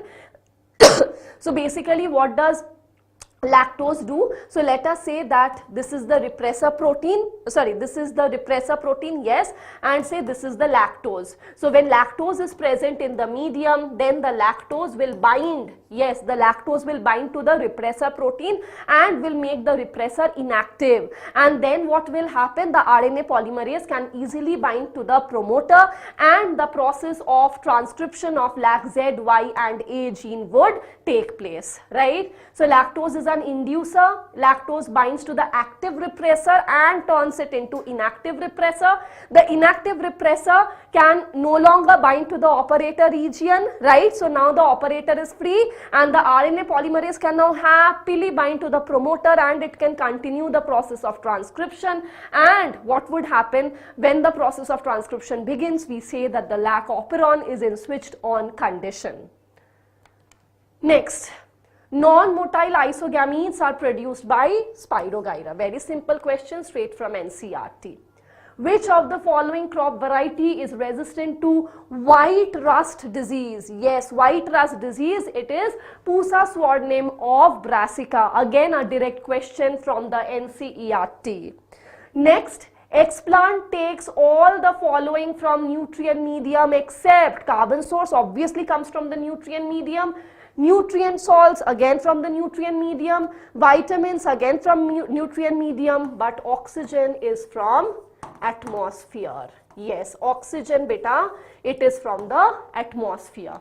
Next, all of the following are organic catalyst except all of the following are organic catalyst. These all are restriction enzymes, so they are organic catalyst except for selectable marker, which is a gene.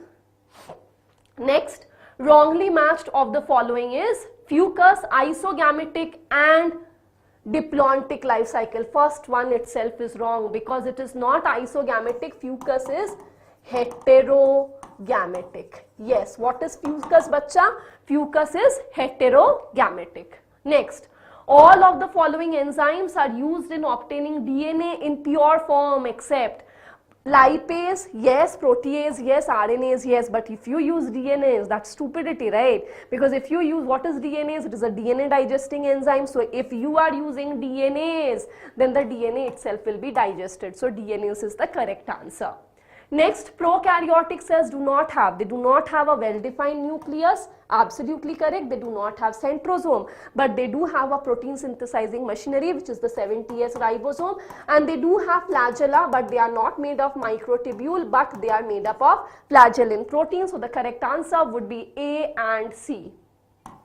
And translation occur obviously not in the nucleus. In the nucleus, plant is an eukaryote. In the nucleus, definitely translation will not take place, and transcription will again take place where in the nucleus transcription will take place, but definitely translation will not take place. Translation will take place in the cytoplasm. So these two options are straight a no-no. So yes, it is the chloroplast and the mitochondria, because the chloroplast and the mitochondria, they have their own double-stranded and circular DNA. Also, they have their 70S ribosomes, which is the protein synthesizing machinery. Therefore, bacha, chloroplast and mitochondria would be involved both in transcription as well as translation. So this is the correct statement. Next, which of the following represents aerobic living organism of both eukaryotes and prokaryotes? What is it? Yes, it is the bacteria, it is the phlox. The phlox will have fungal filament,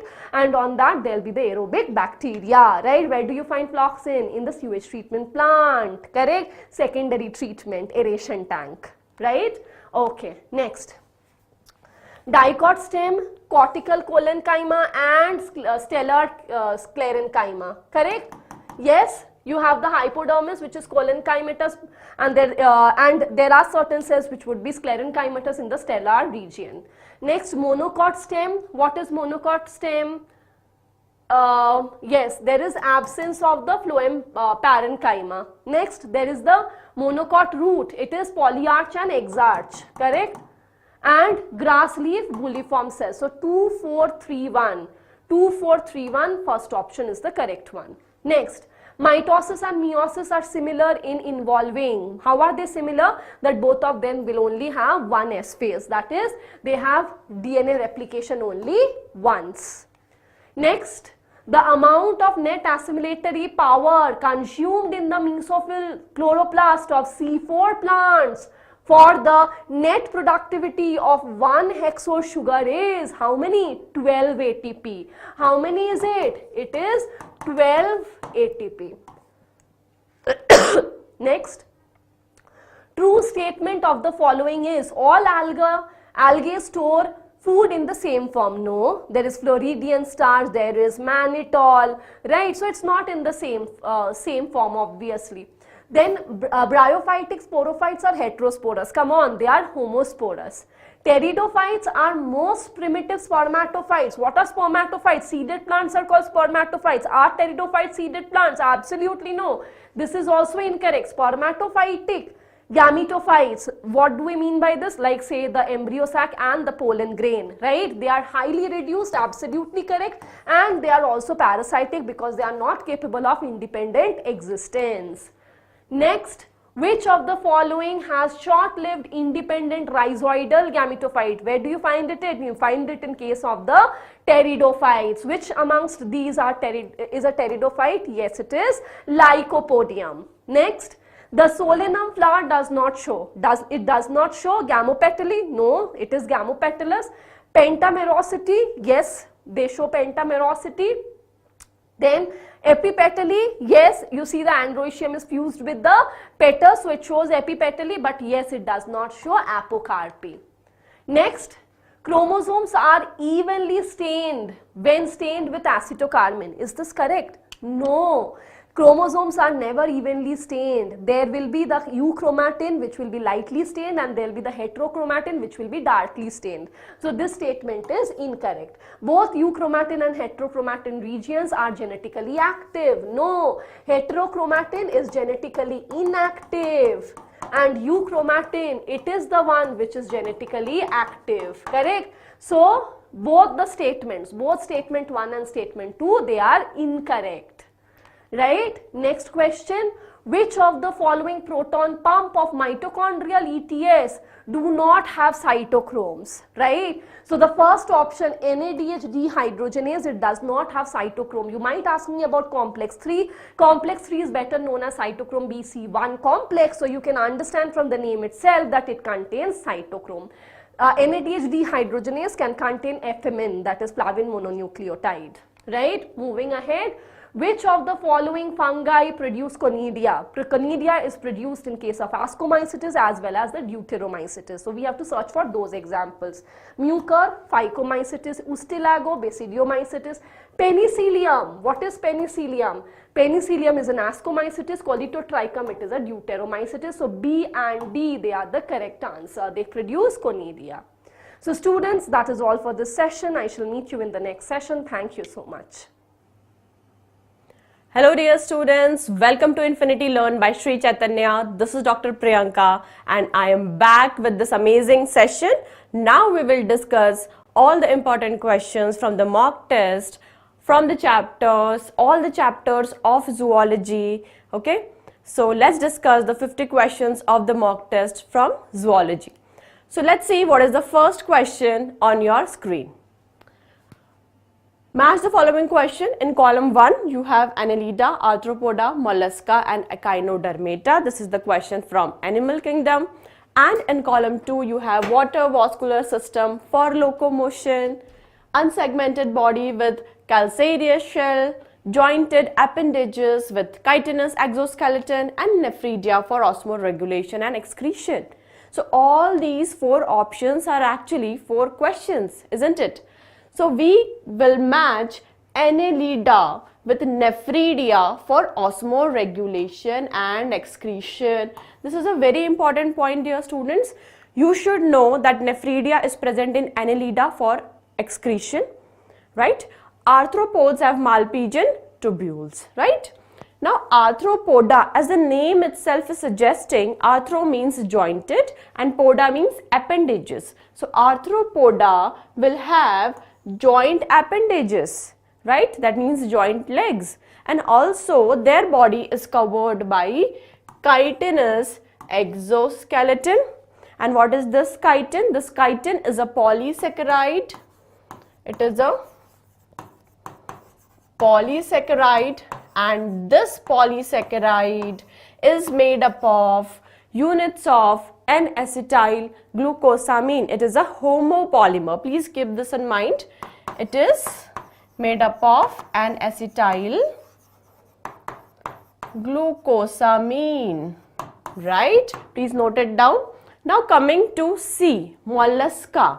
Mollusca have unsegmented body. Segmented body is present only in Annelida, Arthropoda and Chordata, dear students. So mollusca have unsegmented body with calcareous shell. Shell may be present or may be absent. There are like devilfish, right? Devilfish or octopus, it does not have shell, isn't it? So yes, but still unsegmented body is there.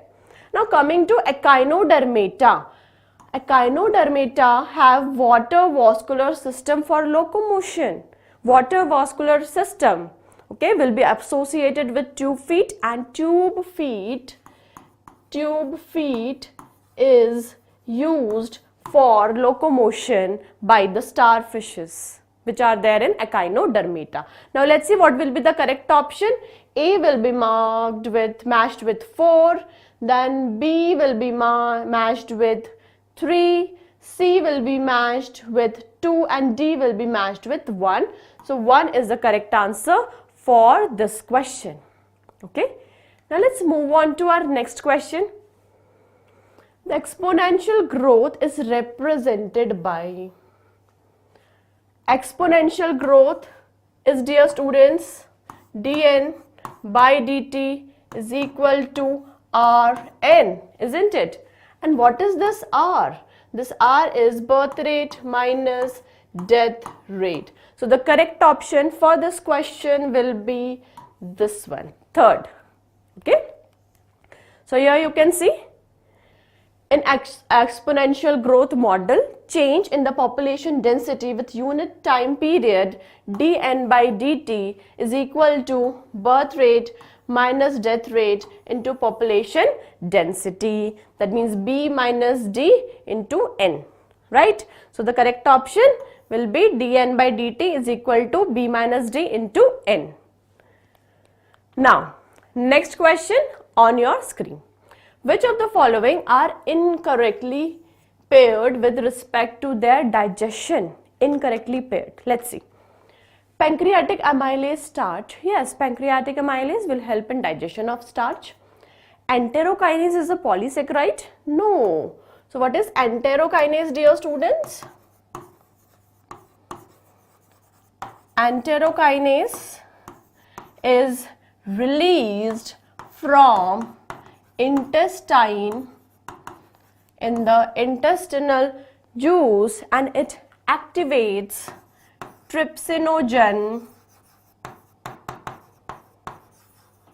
into trypsin. Okay, please recall this trypsinogen is a proteolytic enzyme, that means it helps in digestion of protein, and this trypsinogen is released from pancreas in the pancreatic juice. Okay, so this is the incorrectly matched pair. Next, renin help in coagulation of milk. Yes, renin is an enzyme secreted only in the infants,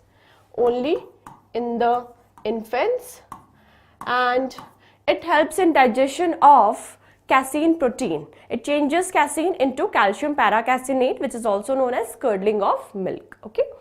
Now bile salts help in digestion of fat. That is again true. Okay, so the incorrectly matched pair will be the second one. Okay, dear students. Now let's move on to our next question. Which of the following is correct? Ctenoid scale in Scalidon? No.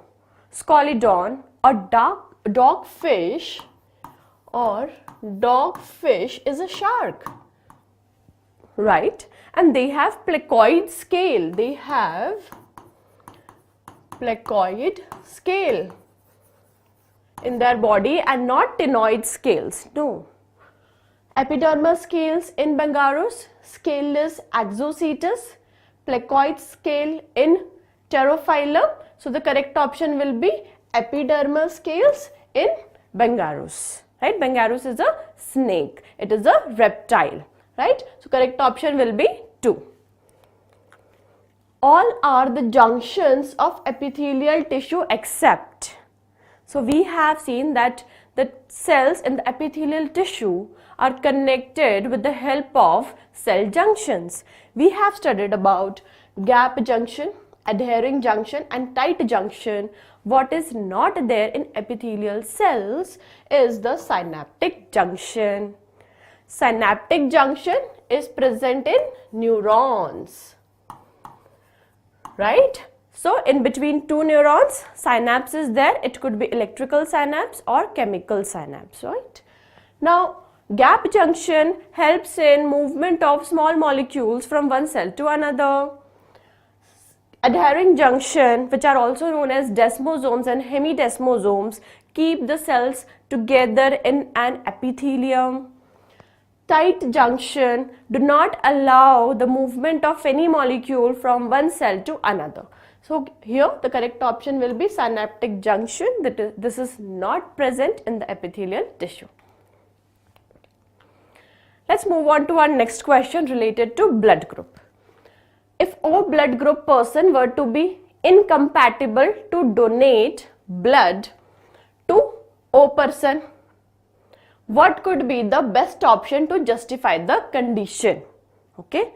Now see, this is a very good question. If O group person were to be incompatible to donate blood to O person, okay, the same blood group individual is not able to give blood to the individual with the same blood group. What is the reason? Donor transferred Rh antibody into the recipient's blood. Recipient unable to develop antibodies in his plasma.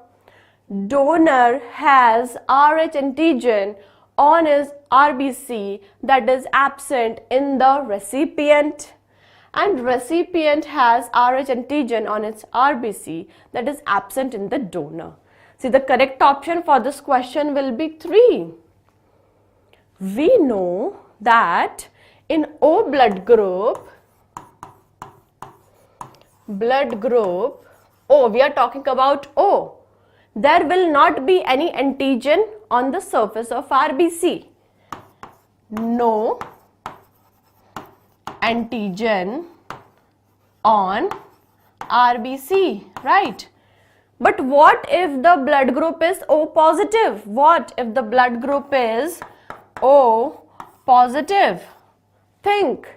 Now, if the blood group is O positive, that means Rh antigen is present on the surface of RBCs, right? Rh antigen is there. Rh antigen present. And if suppose the recipient is having O negative blood group, okay, what will happen? There is no antigen, but there will be antibodies for Rh factor. So if this blood is given to the individual with a O negative blood group, what will happen? This antigen, this Rh antigen will induce the formation of antibodies, and ultimately again the agglutination will take place and the RBC will be destroyed. So even if the blood group of both the donor and recipient is O, but this will be O positive and the recipient is O negative, then again we cannot transfuse the blood because of the presence of Rh antigen in the donor's RBC that is absent in the recipient. Understood? Now let's move on to our next question. Here you can see O negative is the universal donor. O negative is the universal donor because there is no Rh antigen as well. Right? There is no Rh antigen as well. Okay? Now next question. Which one of the following is not a correct matching pair of a drug and its category?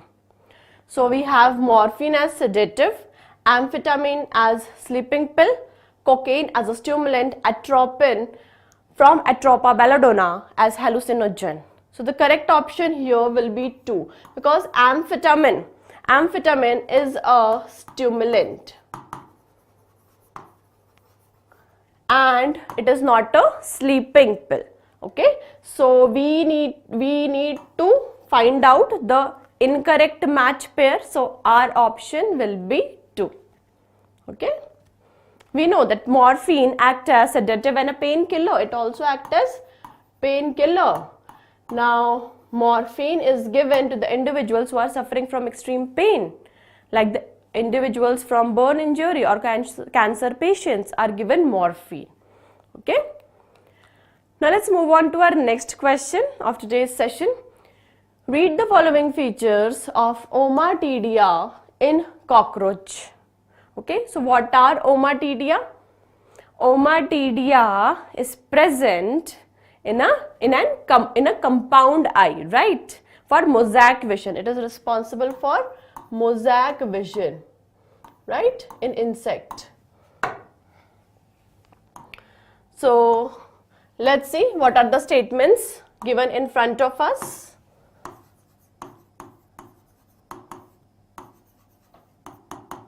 Right?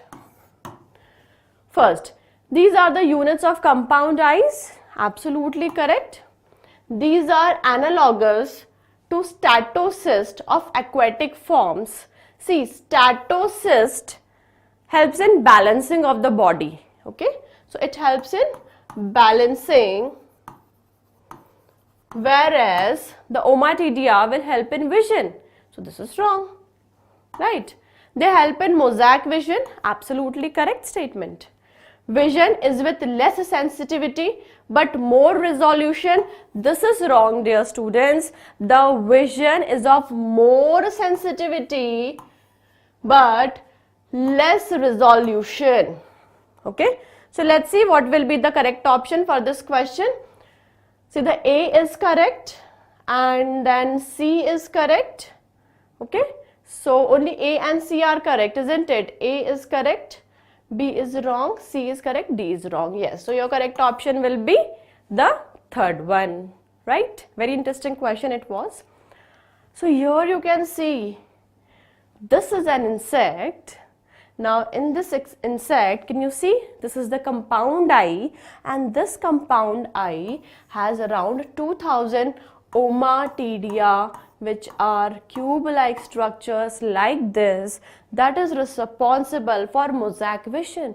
So here you can see this is the type of mosaic vision that will be there in the insect. Okay, now study the following.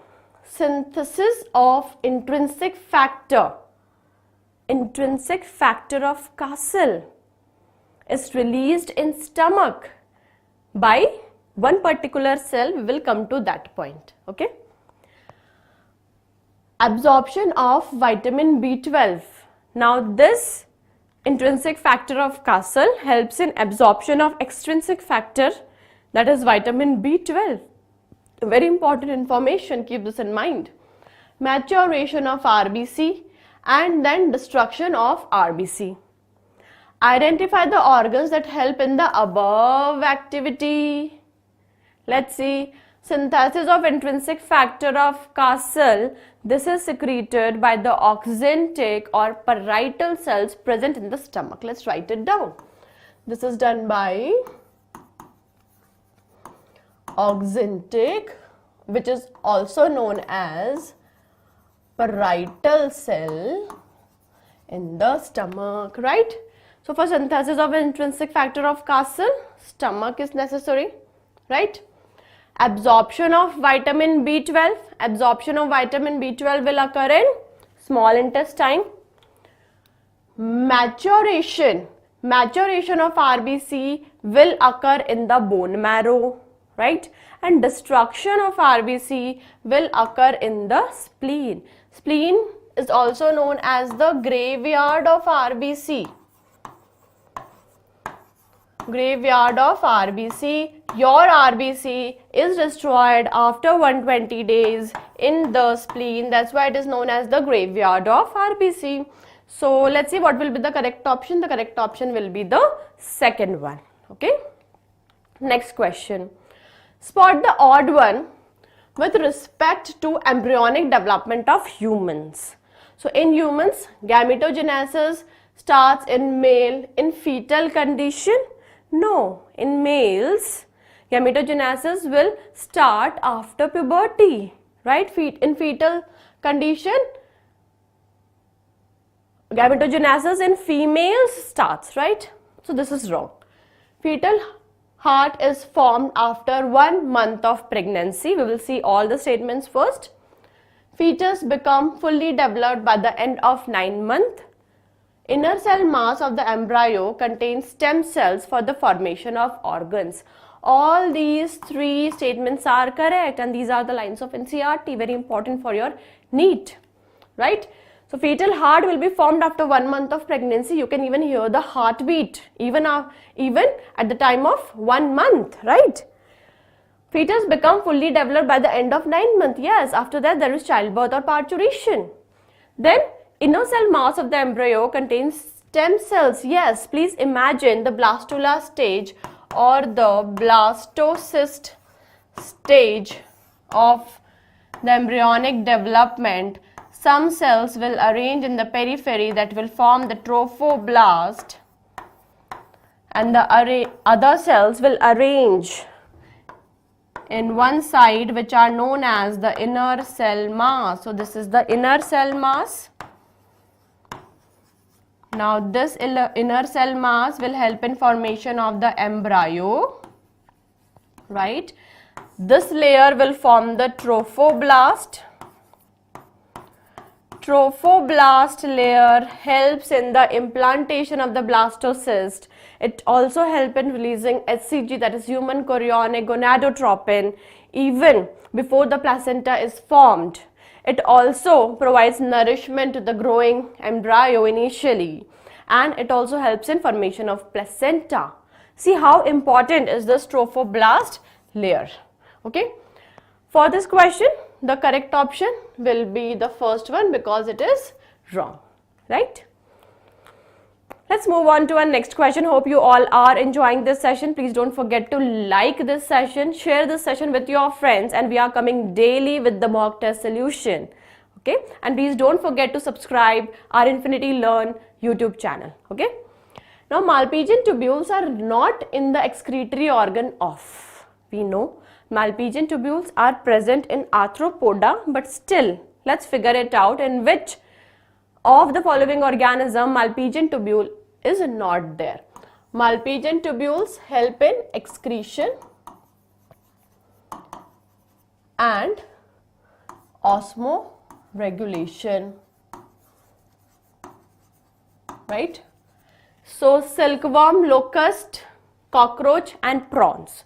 So in silkworm it will be there, in locust it will be there, it is there in cockroach, but it is not there in prawns because in prawns they have green glands for excretion, right? So in prawns there are green glands for excretion, but in silkworm, locust and cockroach they have Malpighian tubules.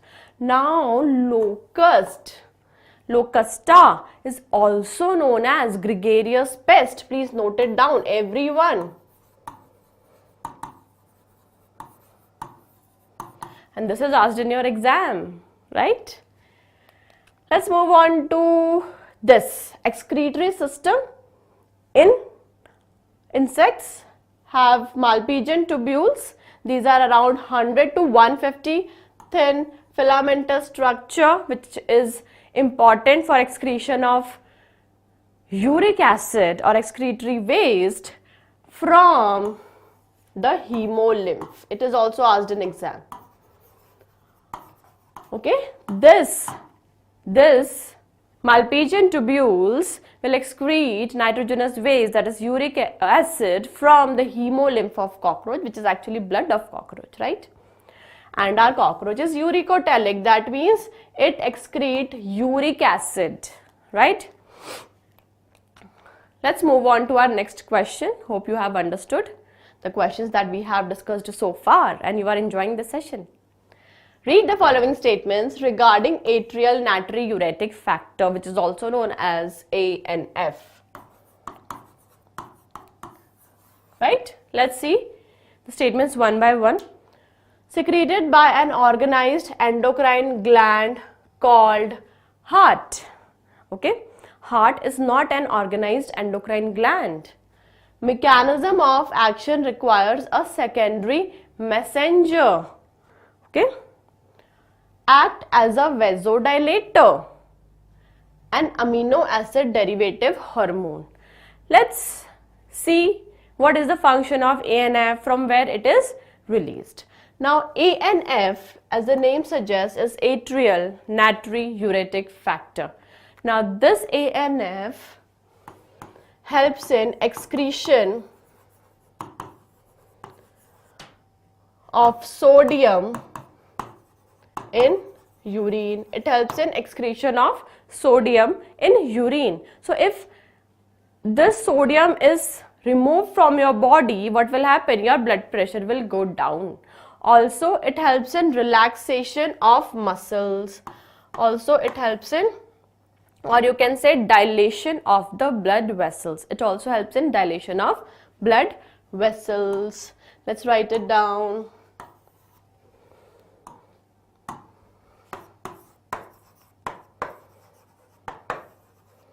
Dilation of blood vessels, right? And ultimately what will happen? The blood pressure will fall. The blood pressure will fall. Now let's see all the statement one by one and see which one of the following are correct. Now regarding the formation of secondary messenger. Regarding the formation of secondary messenger. Remember, all those hormones which cannot enter the cell, which are proteinaceous, which are made up of amino acids, those hormones will bind to the surface receptors on the cell and then it will form the secondary messenger, right? But the steroid hormones, on the other hand, can directly enter the cell and it will bind to the intracellular receptors, right? Now, also come to this point that it is secreted by an organized endocrine gland called the heart. Heart is not an organized endocrine gland. So A will not be true. So we will eliminate this one. Now coming to the B. Mechanism of action requires a secondary messenger. Requires a secondary messenger. And C, it acts as a vasodilator. Okay, so this will act as a vasodilator. We have seen this, and it will help in reduction of the blood pressure, right? So the correct option here will be C only. Now let's move on to our next question. Which of the following volumes of lungs cannot be altered by either contraction or relaxation of the muscles that aids in breathing, right? Let's understand what they want us to tell, right? So they are asking which of the following volume of lungs cannot be altered by either contraction or relaxation of the muscle.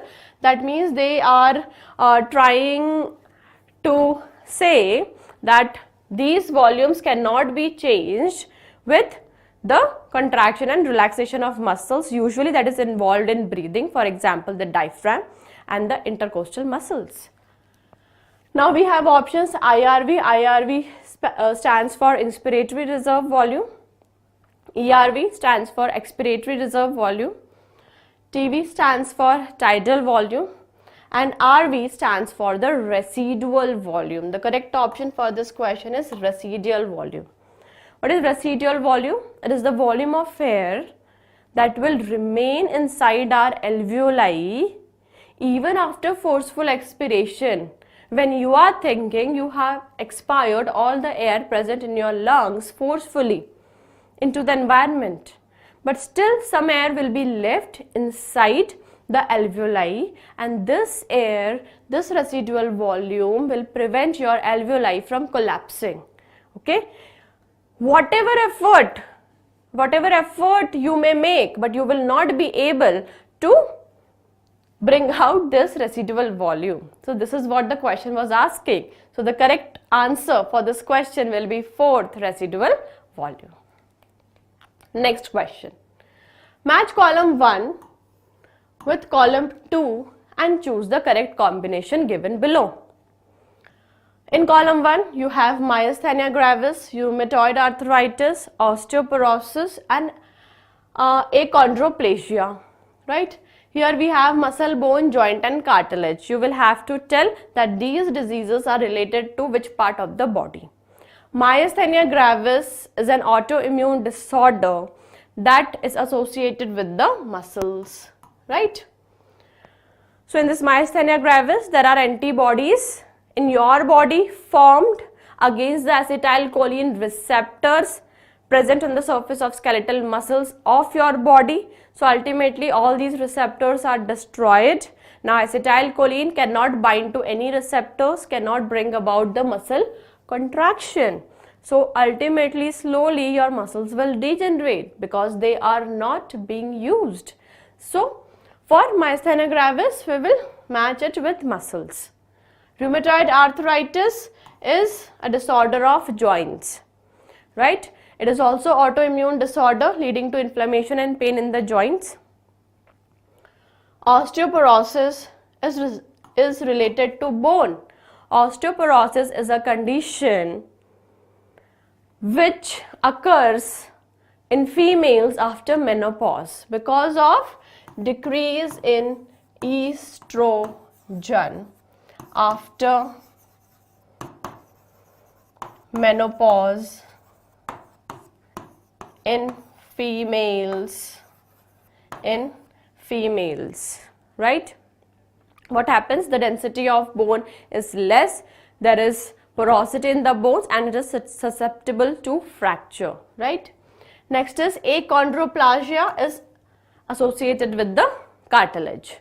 Now let's see what will be the correct option. A is matched with 1, B is matched with 3, C is matched with 2, C is matched with 2 and D is matched with 4. So I think fourth will be the correct option. Let's see it once again. A is matched with 1, yes, B is matched with 3, C is matched with 2 and D is matched with 4. Yes, absolutely correct. Correct option for this question will be option number 4. Let's move on to our next question. A gene locus has 2 alleles A and A, right? If the frequency of the dominant allele is 0.8, okay, then what will be the frequency of homozygous dominant, heterozygous dominant and homozygous recessive individual in the population? Let's solve it, right? So a gene locus has 2 alleles. There are 2 alleles in the locus, A and A. We know by Hardy-Weinberg principle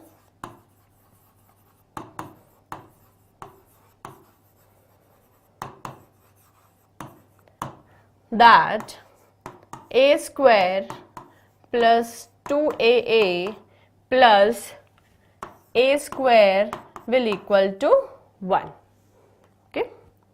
Now they are saying that if the frequency of the dominant allele A is 0.8, right? And they are asking about the frequency of homozygous dominant. So the frequency of homozygous dominant allele will be A square. We know the frequency of A. What is it? 0.8, right? So we will do square. So how much we will get? We will get 0.64, isn't it? So here we have got the frequency of homozygous dominant individual. That will be 0.64. Now they are asking about heterozygous dominant individual. So frequency of heterozygous dominant individual will be 2AA, right? We don't know about the frequency of A, okay? Now they are also asking about the frequency of homozygous recessive individual. They are asking about A square as well. That also we don't know yet. But we know that A plus A would be 1. Okay? That means A plus A would be 1. This we know by Hardy-Weinberg equilibrium.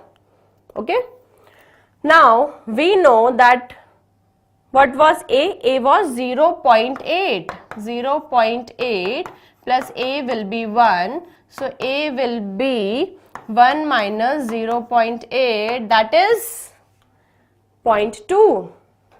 Right? So here we have got the value of small a, that is 0.2. Right? Now by this we can find out the A square. What is A square? It is the frequency of homozygous recessive individual. So how much it will be? A square will be 0.2 whole square. Isn't it? It will be 0.2 whole square. So how much it will be? A square will be 0.04. Isn't it? Right? So A square is 0.04. Now let's find out what will be 2AA, which is actually the frequency of heterozygous individual. Right? So let's see. It will be 2 into 0.8 into 0.2. Okay? So it will be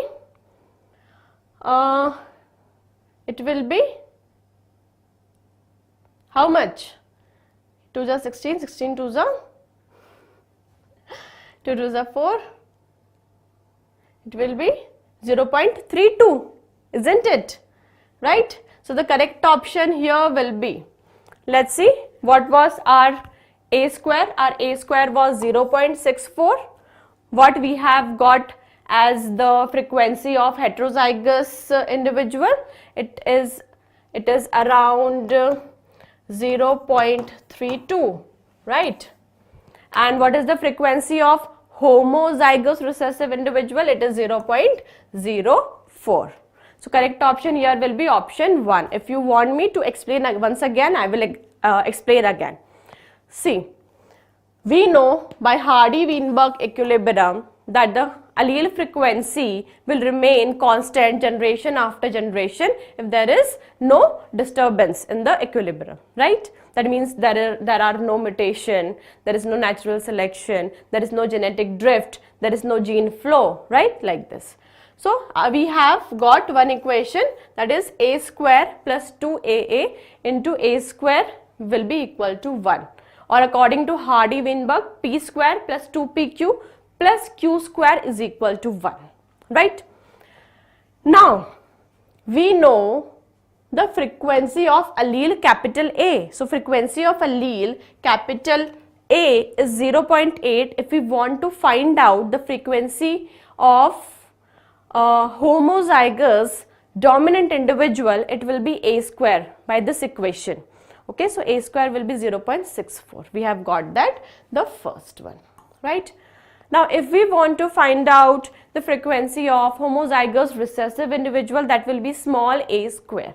That will be small a square, but we know that P plus Q is equal to 1. So, capital A plus small a will be equal to 1. So, small a will be 0.2. So, if we need to find out small a square, it will be 0.04. Now, if I want to find out the frequency of heterozygous individual, it will be 2 into capital A into small a. So, 2 into capital A into small a will be 0.32. That's why the correct option for this question will be 1.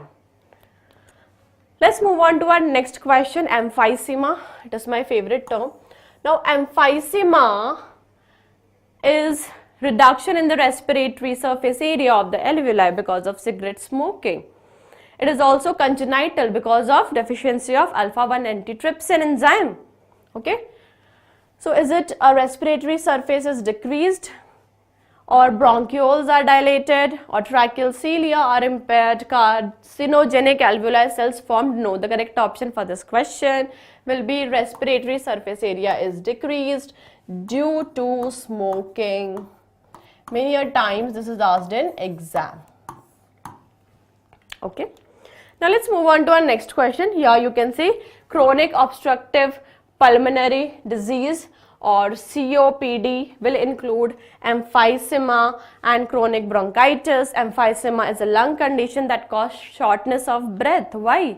Because the exchange area for the exchange of gases, the alveoli surface is destroyed. So, there are less exchange of gases. Obviously, your body will need oxygen. So, there will be shortness of breath. And in case of chronic bronchitis, itis is inflammation. So, here there will be inflammation of the bronchi, right? Now, why it is caused? Due to toxic substances, cigarette smoking. Here you can see walls of the alveoli are damaged. So, if the walls are damaged, the respiratory surface area will be reduced. There will be less surface area for exchange of gases. Your body will not get enough oxygen. Fine? And breathing will become difficult.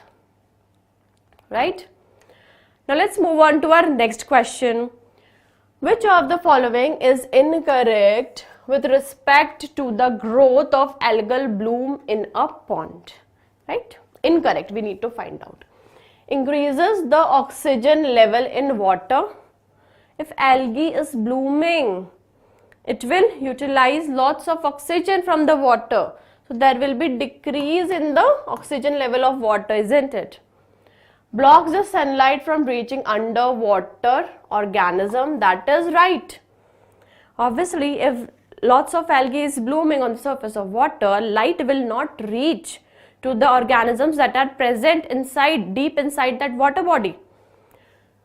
Secrete toxins into the water, that is also correct, and deteriorates the water quality, this is also correct. We need to find out the incorrect one. So, first is the incorrect one, because it will ultimately reduce the oxygen level in the water body. So, the other organisms that are there in that water body will not get enough oxygen, right? So, here you can see this is also known as eutrophication. You can see how the algae are growing. So, if algae are growing, what they will do is they are going to cover the surface of the water body. Sunlight will not be able to reach. Sunlight will not be able to reach to the organism present inside the water, right? And ultimately there will be death of that water body. All the organisms there will die because of unavailability of oxygen and sunlight, right? Now, let's move on to our next question.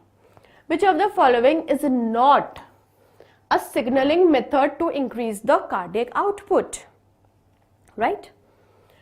Enhancement of sympathetic tone, secretion of catecholamines, circulation of thyroid hormone increasing the parasympathetic activity. Here they are asking which of the following will not increase the cardiac output.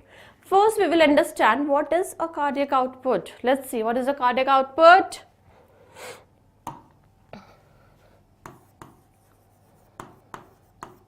Cardiac output is the volume of blood pumped by both the ventricles during 1 minute.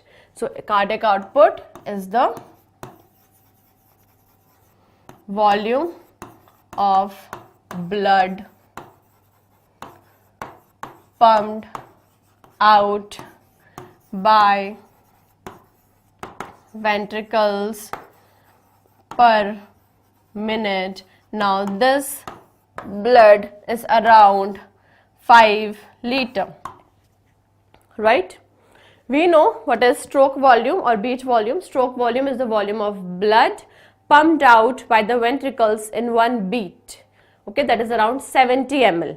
So we will multiply the 70 ml to the 72 beats per minute. So ultimately we will get this 5 liter. So we should know that cardiac output is equal to stroke volume into heart rate. Right. So, and this cardiac output will increase because of sympathetic activity. Cardiac output will increase because of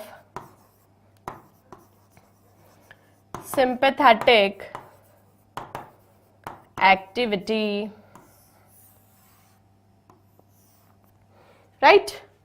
So this is correct, that enhancement of sympathetic activity will increase the cardiac output. Secretion of catecholamines. What are catecholamines? Adrenaline and noradrenaline, the hormones that are secreted by your adrenal medulla. So adrenaline and noradrenaline will increase the heart rate, cardiac output. Yes. Circulation of thyroid hormone. Thyroid hormone also increases the cardiac output, but increasing in the parasympathetic activity will not increase the cardiac output. It will reduce the cardiac output. So the correct option for this question will be 4. So here you can say this is our heart, this is left atrium, right atrium, inferior vena cava, right? We know that our heart consists of 4 chambers, and this vena cava, superior and inferior vena cava, will bring deoxygenated blood towards the heart, right? And due to ventricular contraction, the blood is pumped in the aorta and into the pulmonary artery. The volume of blood that is pumped per minute is around 5 liters, right? Now let's move on to our next question. Match the following, column 1 and column 2, and choose the combination given below. So in column 1 we have copper 2, option B Saheli, C diaphragm, D vasectomy. So copper T suppresses the sperm motility in the uterus. This we have discussed in the last class as well. Copper releasing IUD like copper T, copper 7, multiload 375, they release copper ions.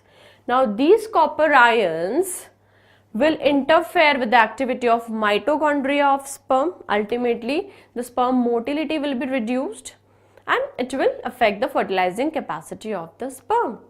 So 1A will be matched with 1. Saheli. Saheli is a non-steroidal weekly contraceptive pill. Very important. It has a chemical scent chromin. So Saheli, what it will do? It will inhibit the implantation in the uterus. Okay. What is diaphragm? Diaphragm is a birth control method which is used by the females. It covers the cervix and will prevent the entry of sperm inside the female genital tract. So your diaphragm will disallow the meeting of the sperm and ovum. It will act as a barrier, right?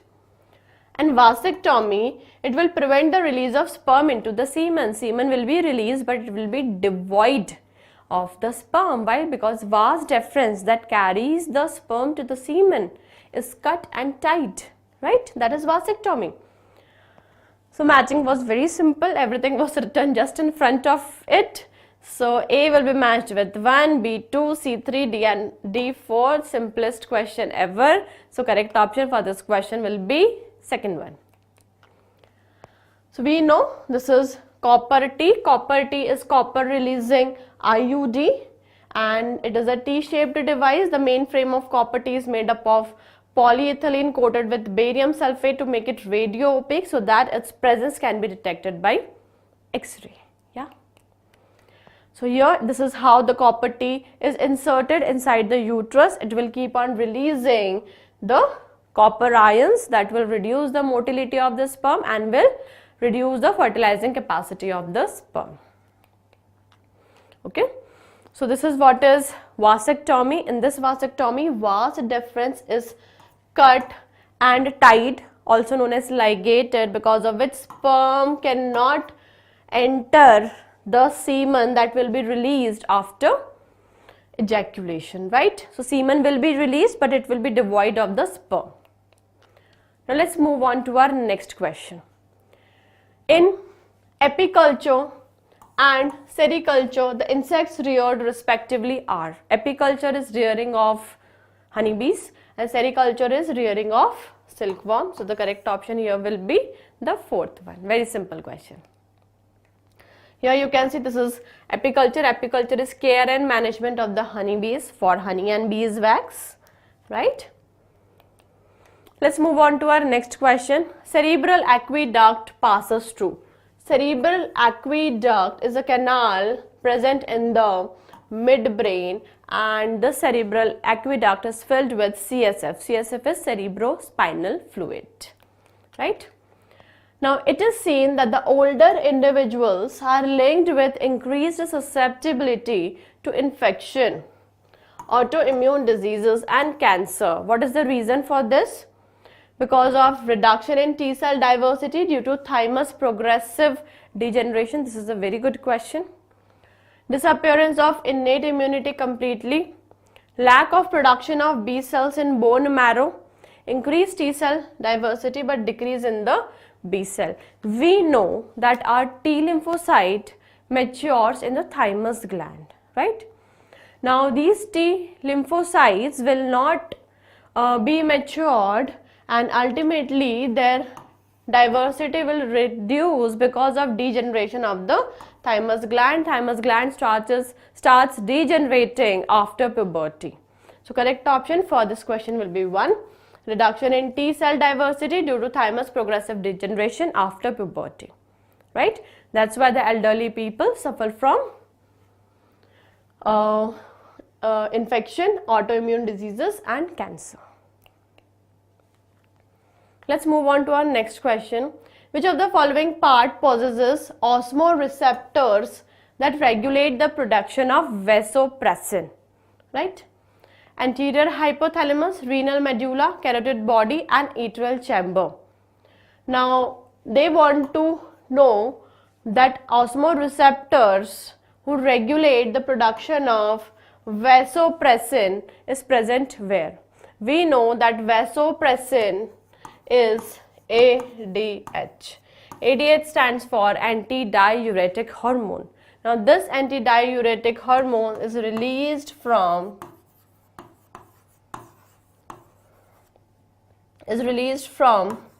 posterior pituitary gland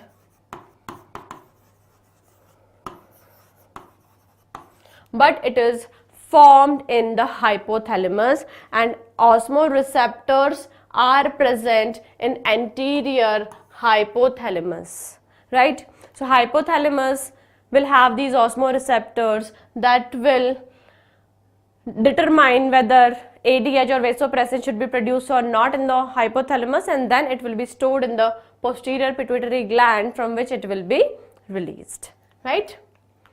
Let's move on to our next question. Postsynaptic membrane can be distinguished from P presynaptic membrane by. Okay, so the secretion of neurotransmitter possessing calcium gated channels having receptor for neurotransmitter. Let's understand the synapse. Okay, let's understand the synapse, right? Now this is the presynaptic neuron. This is the presynaptic neuron. This is the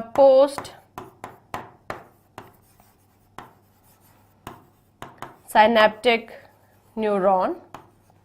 These are the receptors which are present on the postsynaptic neuron, right? And this, in the presynaptic neuron, we have vesicles which are filled by the neurotransmitters, right? So these are the vesicles which are filled by neurotransmitters,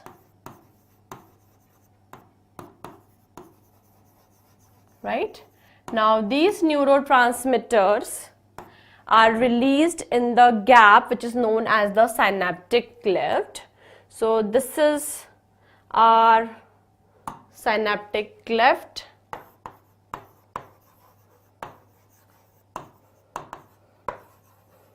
right?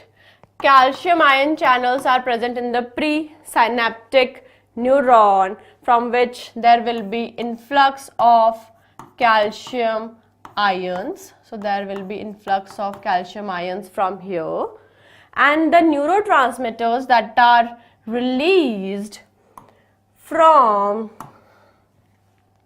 these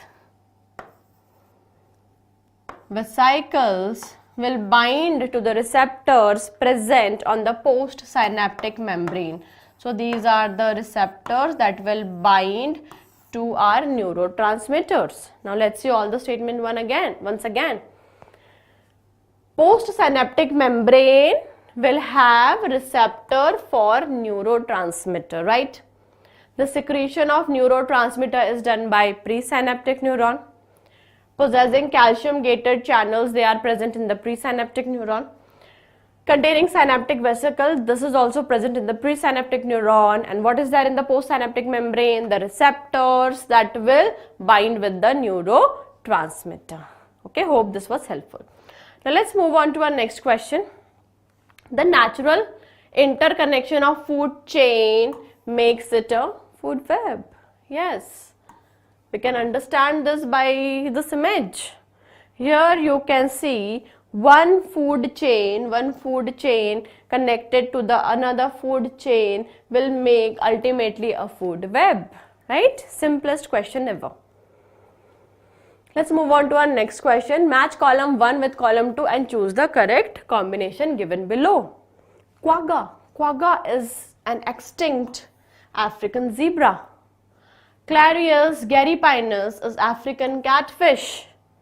Cichlid fish is the extinct fish in Lake Victoria, and Nile perch is the invasive fish in the Lake Victoria. Because of Nile perch, what happened? The species of cichlid fish was extinct, right? Now let's see what will be the correct option.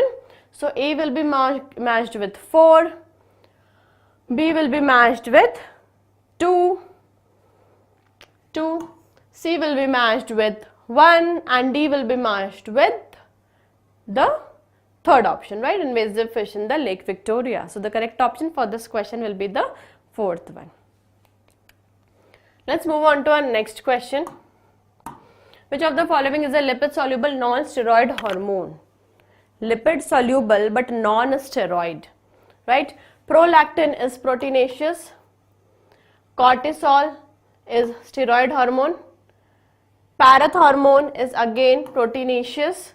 Now thyroxine is the one which is a non-steroid hormone, but again it is lipid soluble. Okay, so it can cross your cell membrane, and it will reach inside the cell to bind to the surface receptors. To bind to the intracellular receptors, right? Correct option here was 2. Aneuploidy is due to, aneuploidy is due to non-disjunction at meiosis, right? So correct option for this question will be 4th one. Rivet-Popper hypothesis was proposed by Paul Ehrlich, right? So correct option here will be the first one, Axis Paul Ehrlich, and he has compared the species, threatened species, to the important nuts and bolts of the airplane. So the threatened state of critical link species was given by Paul Ehrlich, that is the Rivet-Popper hypothesis. Correct option for this question is 1. Who worked in Malay Archipelago Island? So this was done by Alfred Wallace, and his works were similar to the work of Darwin. Let's move on to our next question. Which of the following is incorrect with respect to the modes of infection? Incorrect, huh? So typhoid spread by contaminated food and water, absolutely correct. Dengue fever is caused by Aedes mosquito bite, yes. Chikungunya is spread by Culex mosquito, this is wrong. This is wrong because chikungunya is spread by Aedes mosquito again. Right? Now 4th one, pneumonia is spread by airborne droplets. Yes, it is spread by the droplet infection, right? Next. Identify the mismatched combination from the following. Water Act in 1974, yes. Air Act in 1981, yes. Environmental Protection Act in 1996, no, it was 1986, right? So this is the wrong option. Wildlife Protection Act in 1972, yes, absolutely correct. Please remember these years, these are very important years, right? Asymptote phase is the characteristic of J-shaped curve, logistic growth curve, or exponential growth curve. So asymptote phase will be the characteristic of logistic growth curve, right? Next question. Statement 1. A sharp decline in the dissolved oxygen caused the death of fish and other aquatic animals. Yes, if the dissolved oxygen is reducing, there will be the death of fishes and other aquatic animals. Microorganisms involved in biodegradation of organic matter in water bodies consume lot of oxygen, yes. Biological oxygen demand by microorganism, that means lots of oxygen is consumed by the microorganism to degrade the organic matter. This is also correct. So both the statements will be correct. Okay, so both statement 1 and 2 are correct. So the correct option for this question will be first one. Which of the following characteristic is not seen in hemichordata? Hemichordata consist of organisms like balanoglossus,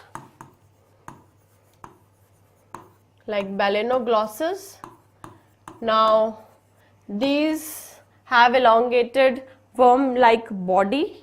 They have proboscis gland for excretion and they are exclusively marine.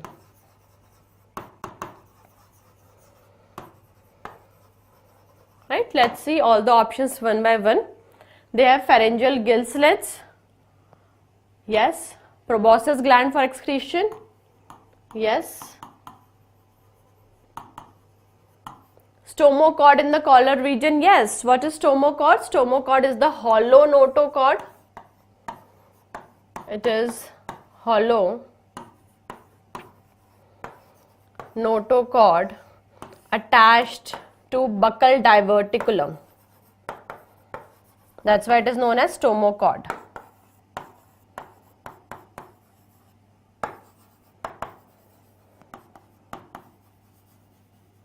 So known as stomochord. And Direct development? No, the development in them is indirect. So which of the following is not seen in hemichordata? Correct option will be fourth one.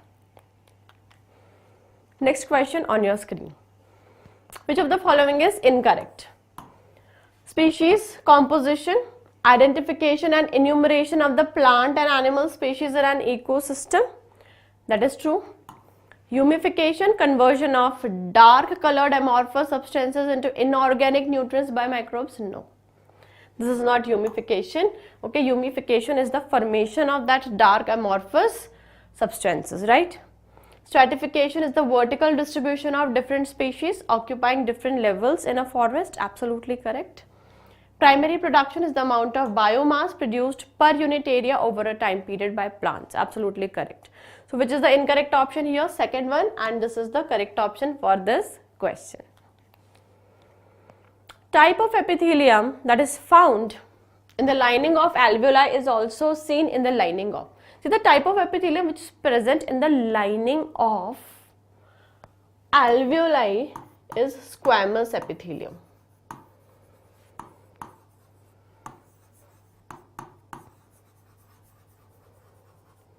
Now this squamous epithelium is also present in the Bowman's capsule, right?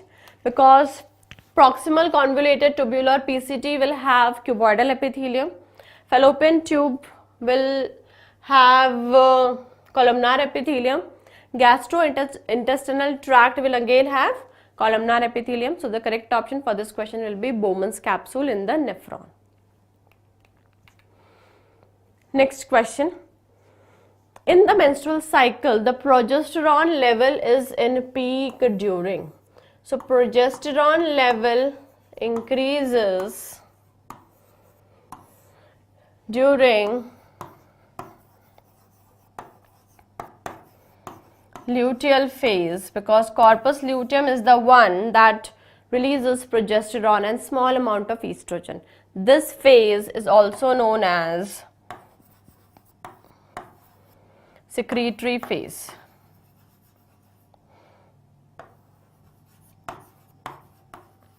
Right? So let's see the options.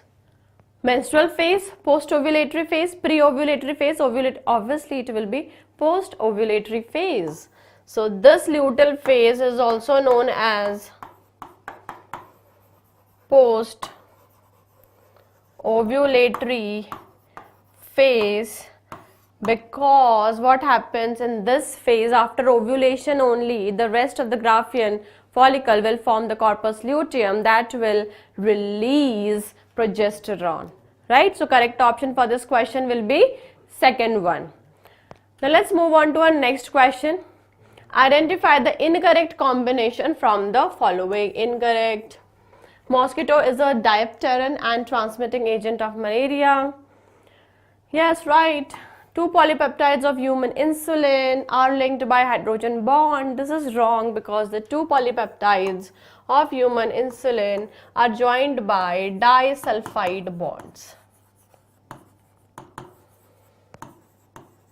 and not by hydrogen bonds, right?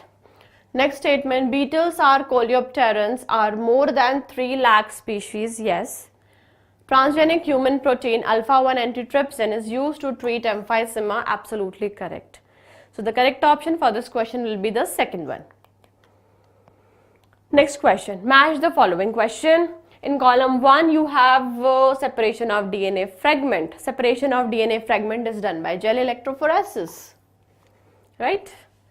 Digestion of DNA into fragments is done by restriction endonucleases, right? Detection of hybridized DNA fragment is done by autoradiography, and transfer of DNA fragments to synthetic membrane is actually blotting. Let's see what is the correct option. A will be matched with 3, B will be matched with 4, C will be matched with 2, and D is matched with 1. So correct option for this question will be first one. So here these are the steps of DNA fingerprinting. There will be isolation of DNA, then it will be digested with the help of restriction endonuclease enzymes, then there will be southern blotting, and after hybridization, now the DNA fragments can be seen with the help of autoradiography, right? Let's move on to our next question. All the joints are associated with any one of the cervical vertebra except, okay? So they are talking about which of the following joint is not there in cervical vertebra. Condyloid joint is there between atlas and the skull. Pivot joint is there between atlas and axis. Gliding joint is there between rest of the vertebra, and hinge joint is not present. Hinge joint is the joint in the elbow and in the knee. Okay.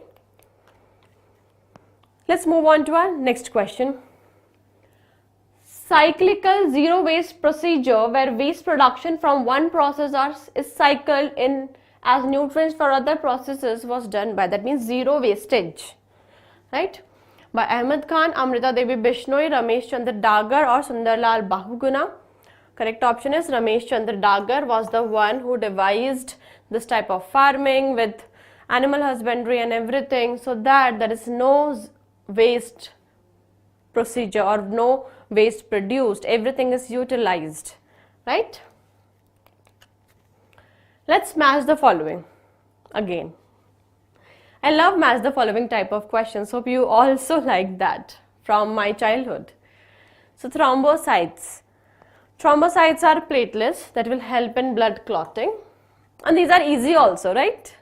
And nowadays many match the following questions are asked in NEET, so that will be interesting. Monocytes. Monocytes are WBCs, right? And these are the WBCs that don't have granules in the cytoplasm, so it is a granular type of WBC. Monocyte will help in phagocytosis. We know there are two WBCs, neutrophils and monocytes, which are phagocytic in nature. That means they are amoeba like, they can engulf the bacteria or the dead cells. Monocytes have an interesting name. They are also known as macropolicemen. Similarly, neutrophils are also known as micropolicemen. Okay. Now, lymphocytes help in the immune response. We know B lymphocytes are the one that releases antibodies, right? T lymphocytes are the one that helps in cellular immunity, right? Or cell mediated immunity. Basophils are the one that will help in inflammatory reactions. Basophil releases heparin, histamine, serotonin. Heparin is an anticoagulant. Histamine is vasodilator. It will increase the diameter of the blood vessels. And serotonin is vasoconstrictor. So let's see what will be the correct answer. A is matched with 3, B is matched with 4, C is matched with 2, yes, and D is matched with 1. Correct option is 2. Okay. Now identify the mismatched combination. For parturition, ADH, no. We know that for parturition, oxytocin hormone is required, also prostaglandins.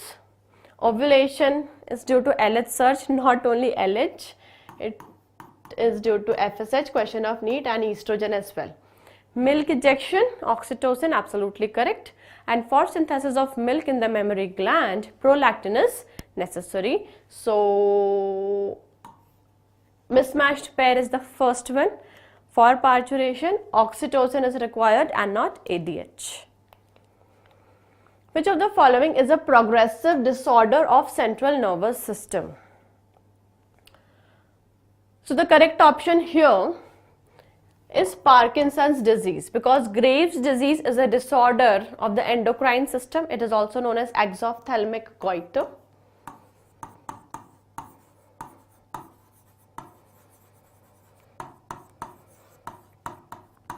Okay, there is bulging of eyeball. Myasthenia gravis is an autoimmune disorder of muscles.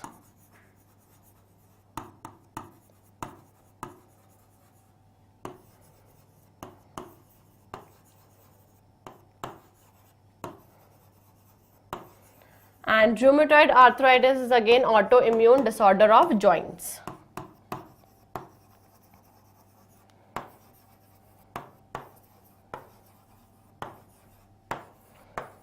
Right? And what is Parkinson's disease? Parkinson's disease is there in the old age, which will include shaky hands, right? So this is due to deficiency of the neurotransmitter dopamine. So I will write it here that Parkinson's disease, this is important to know, is due to deficiency of neurotransmitter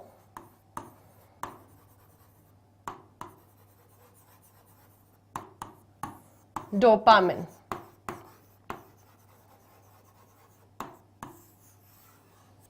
Right?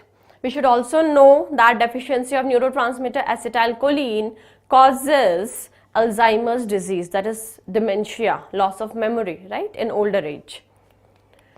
Now, brood parasitism is shown by, this is a very interesting concept, this is shown by crow on cuckoo, okay. So, what crows do, they are very lazy, they don't want to incubate their eggs. So, what they do is, since the eggs of crows and cuckoo are almost similar, these crows lay their eggs in the nest of cuckoo and then let cuckoo incubate those eggs, and ultimately when the eggs are hatched, the crows, they basically they destroy the eggs of the cuckoo, okay. So this is known as brood parasitism, and this is shown by crow on cuckoo, right.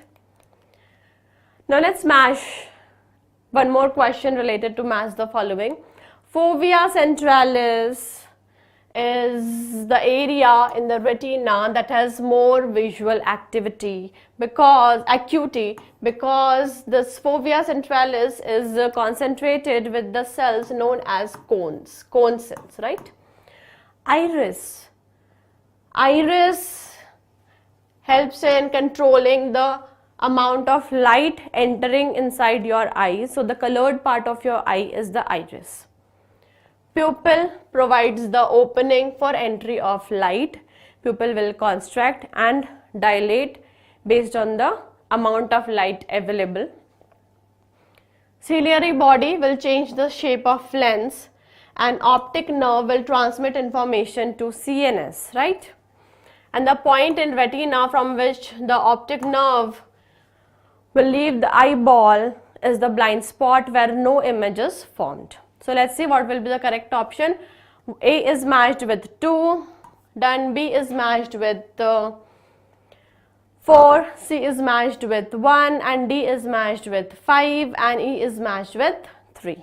Correct option for this question is the fourth one, right? The following is a living fossil. Which of the following is a living fossil? Living fossil is Limulus. Limulus is also known as king crab, and it has book gills for respiration, very important, right? Locusta is also known as gregarious pest, right? These gregarious pests, they are very selfish, they live in groups but they don't form colonies, they don't help each other. Like we have seen the division of labor in the bees and ants, this is not there with the locusta. They will fly together, they will land on a crop, eat the crop and then fly again, right? So that is locusta. Now loligo is the squid and lepisma is the silver fish. It is not actually fish, it is an arthropod. It is an arthropoda. This is an insect and not a fish, right? So that was all for today, dear students. Hope you all have enjoyed this session a lot. We are coming again with many mock tests like this, with answers, with solutions, right, before NEET. And also please don't forget to join us on 17th of July after your NEET exam. As soon as your exam will end, we will be live with the answers and the solutions here in the Infinity Learn NEET channel. Please don't forget to like this session, share this session with your friends, and don't forget to subscribe Infinity Learn NEET channel. Thank you very much. See you in the next class. Bye.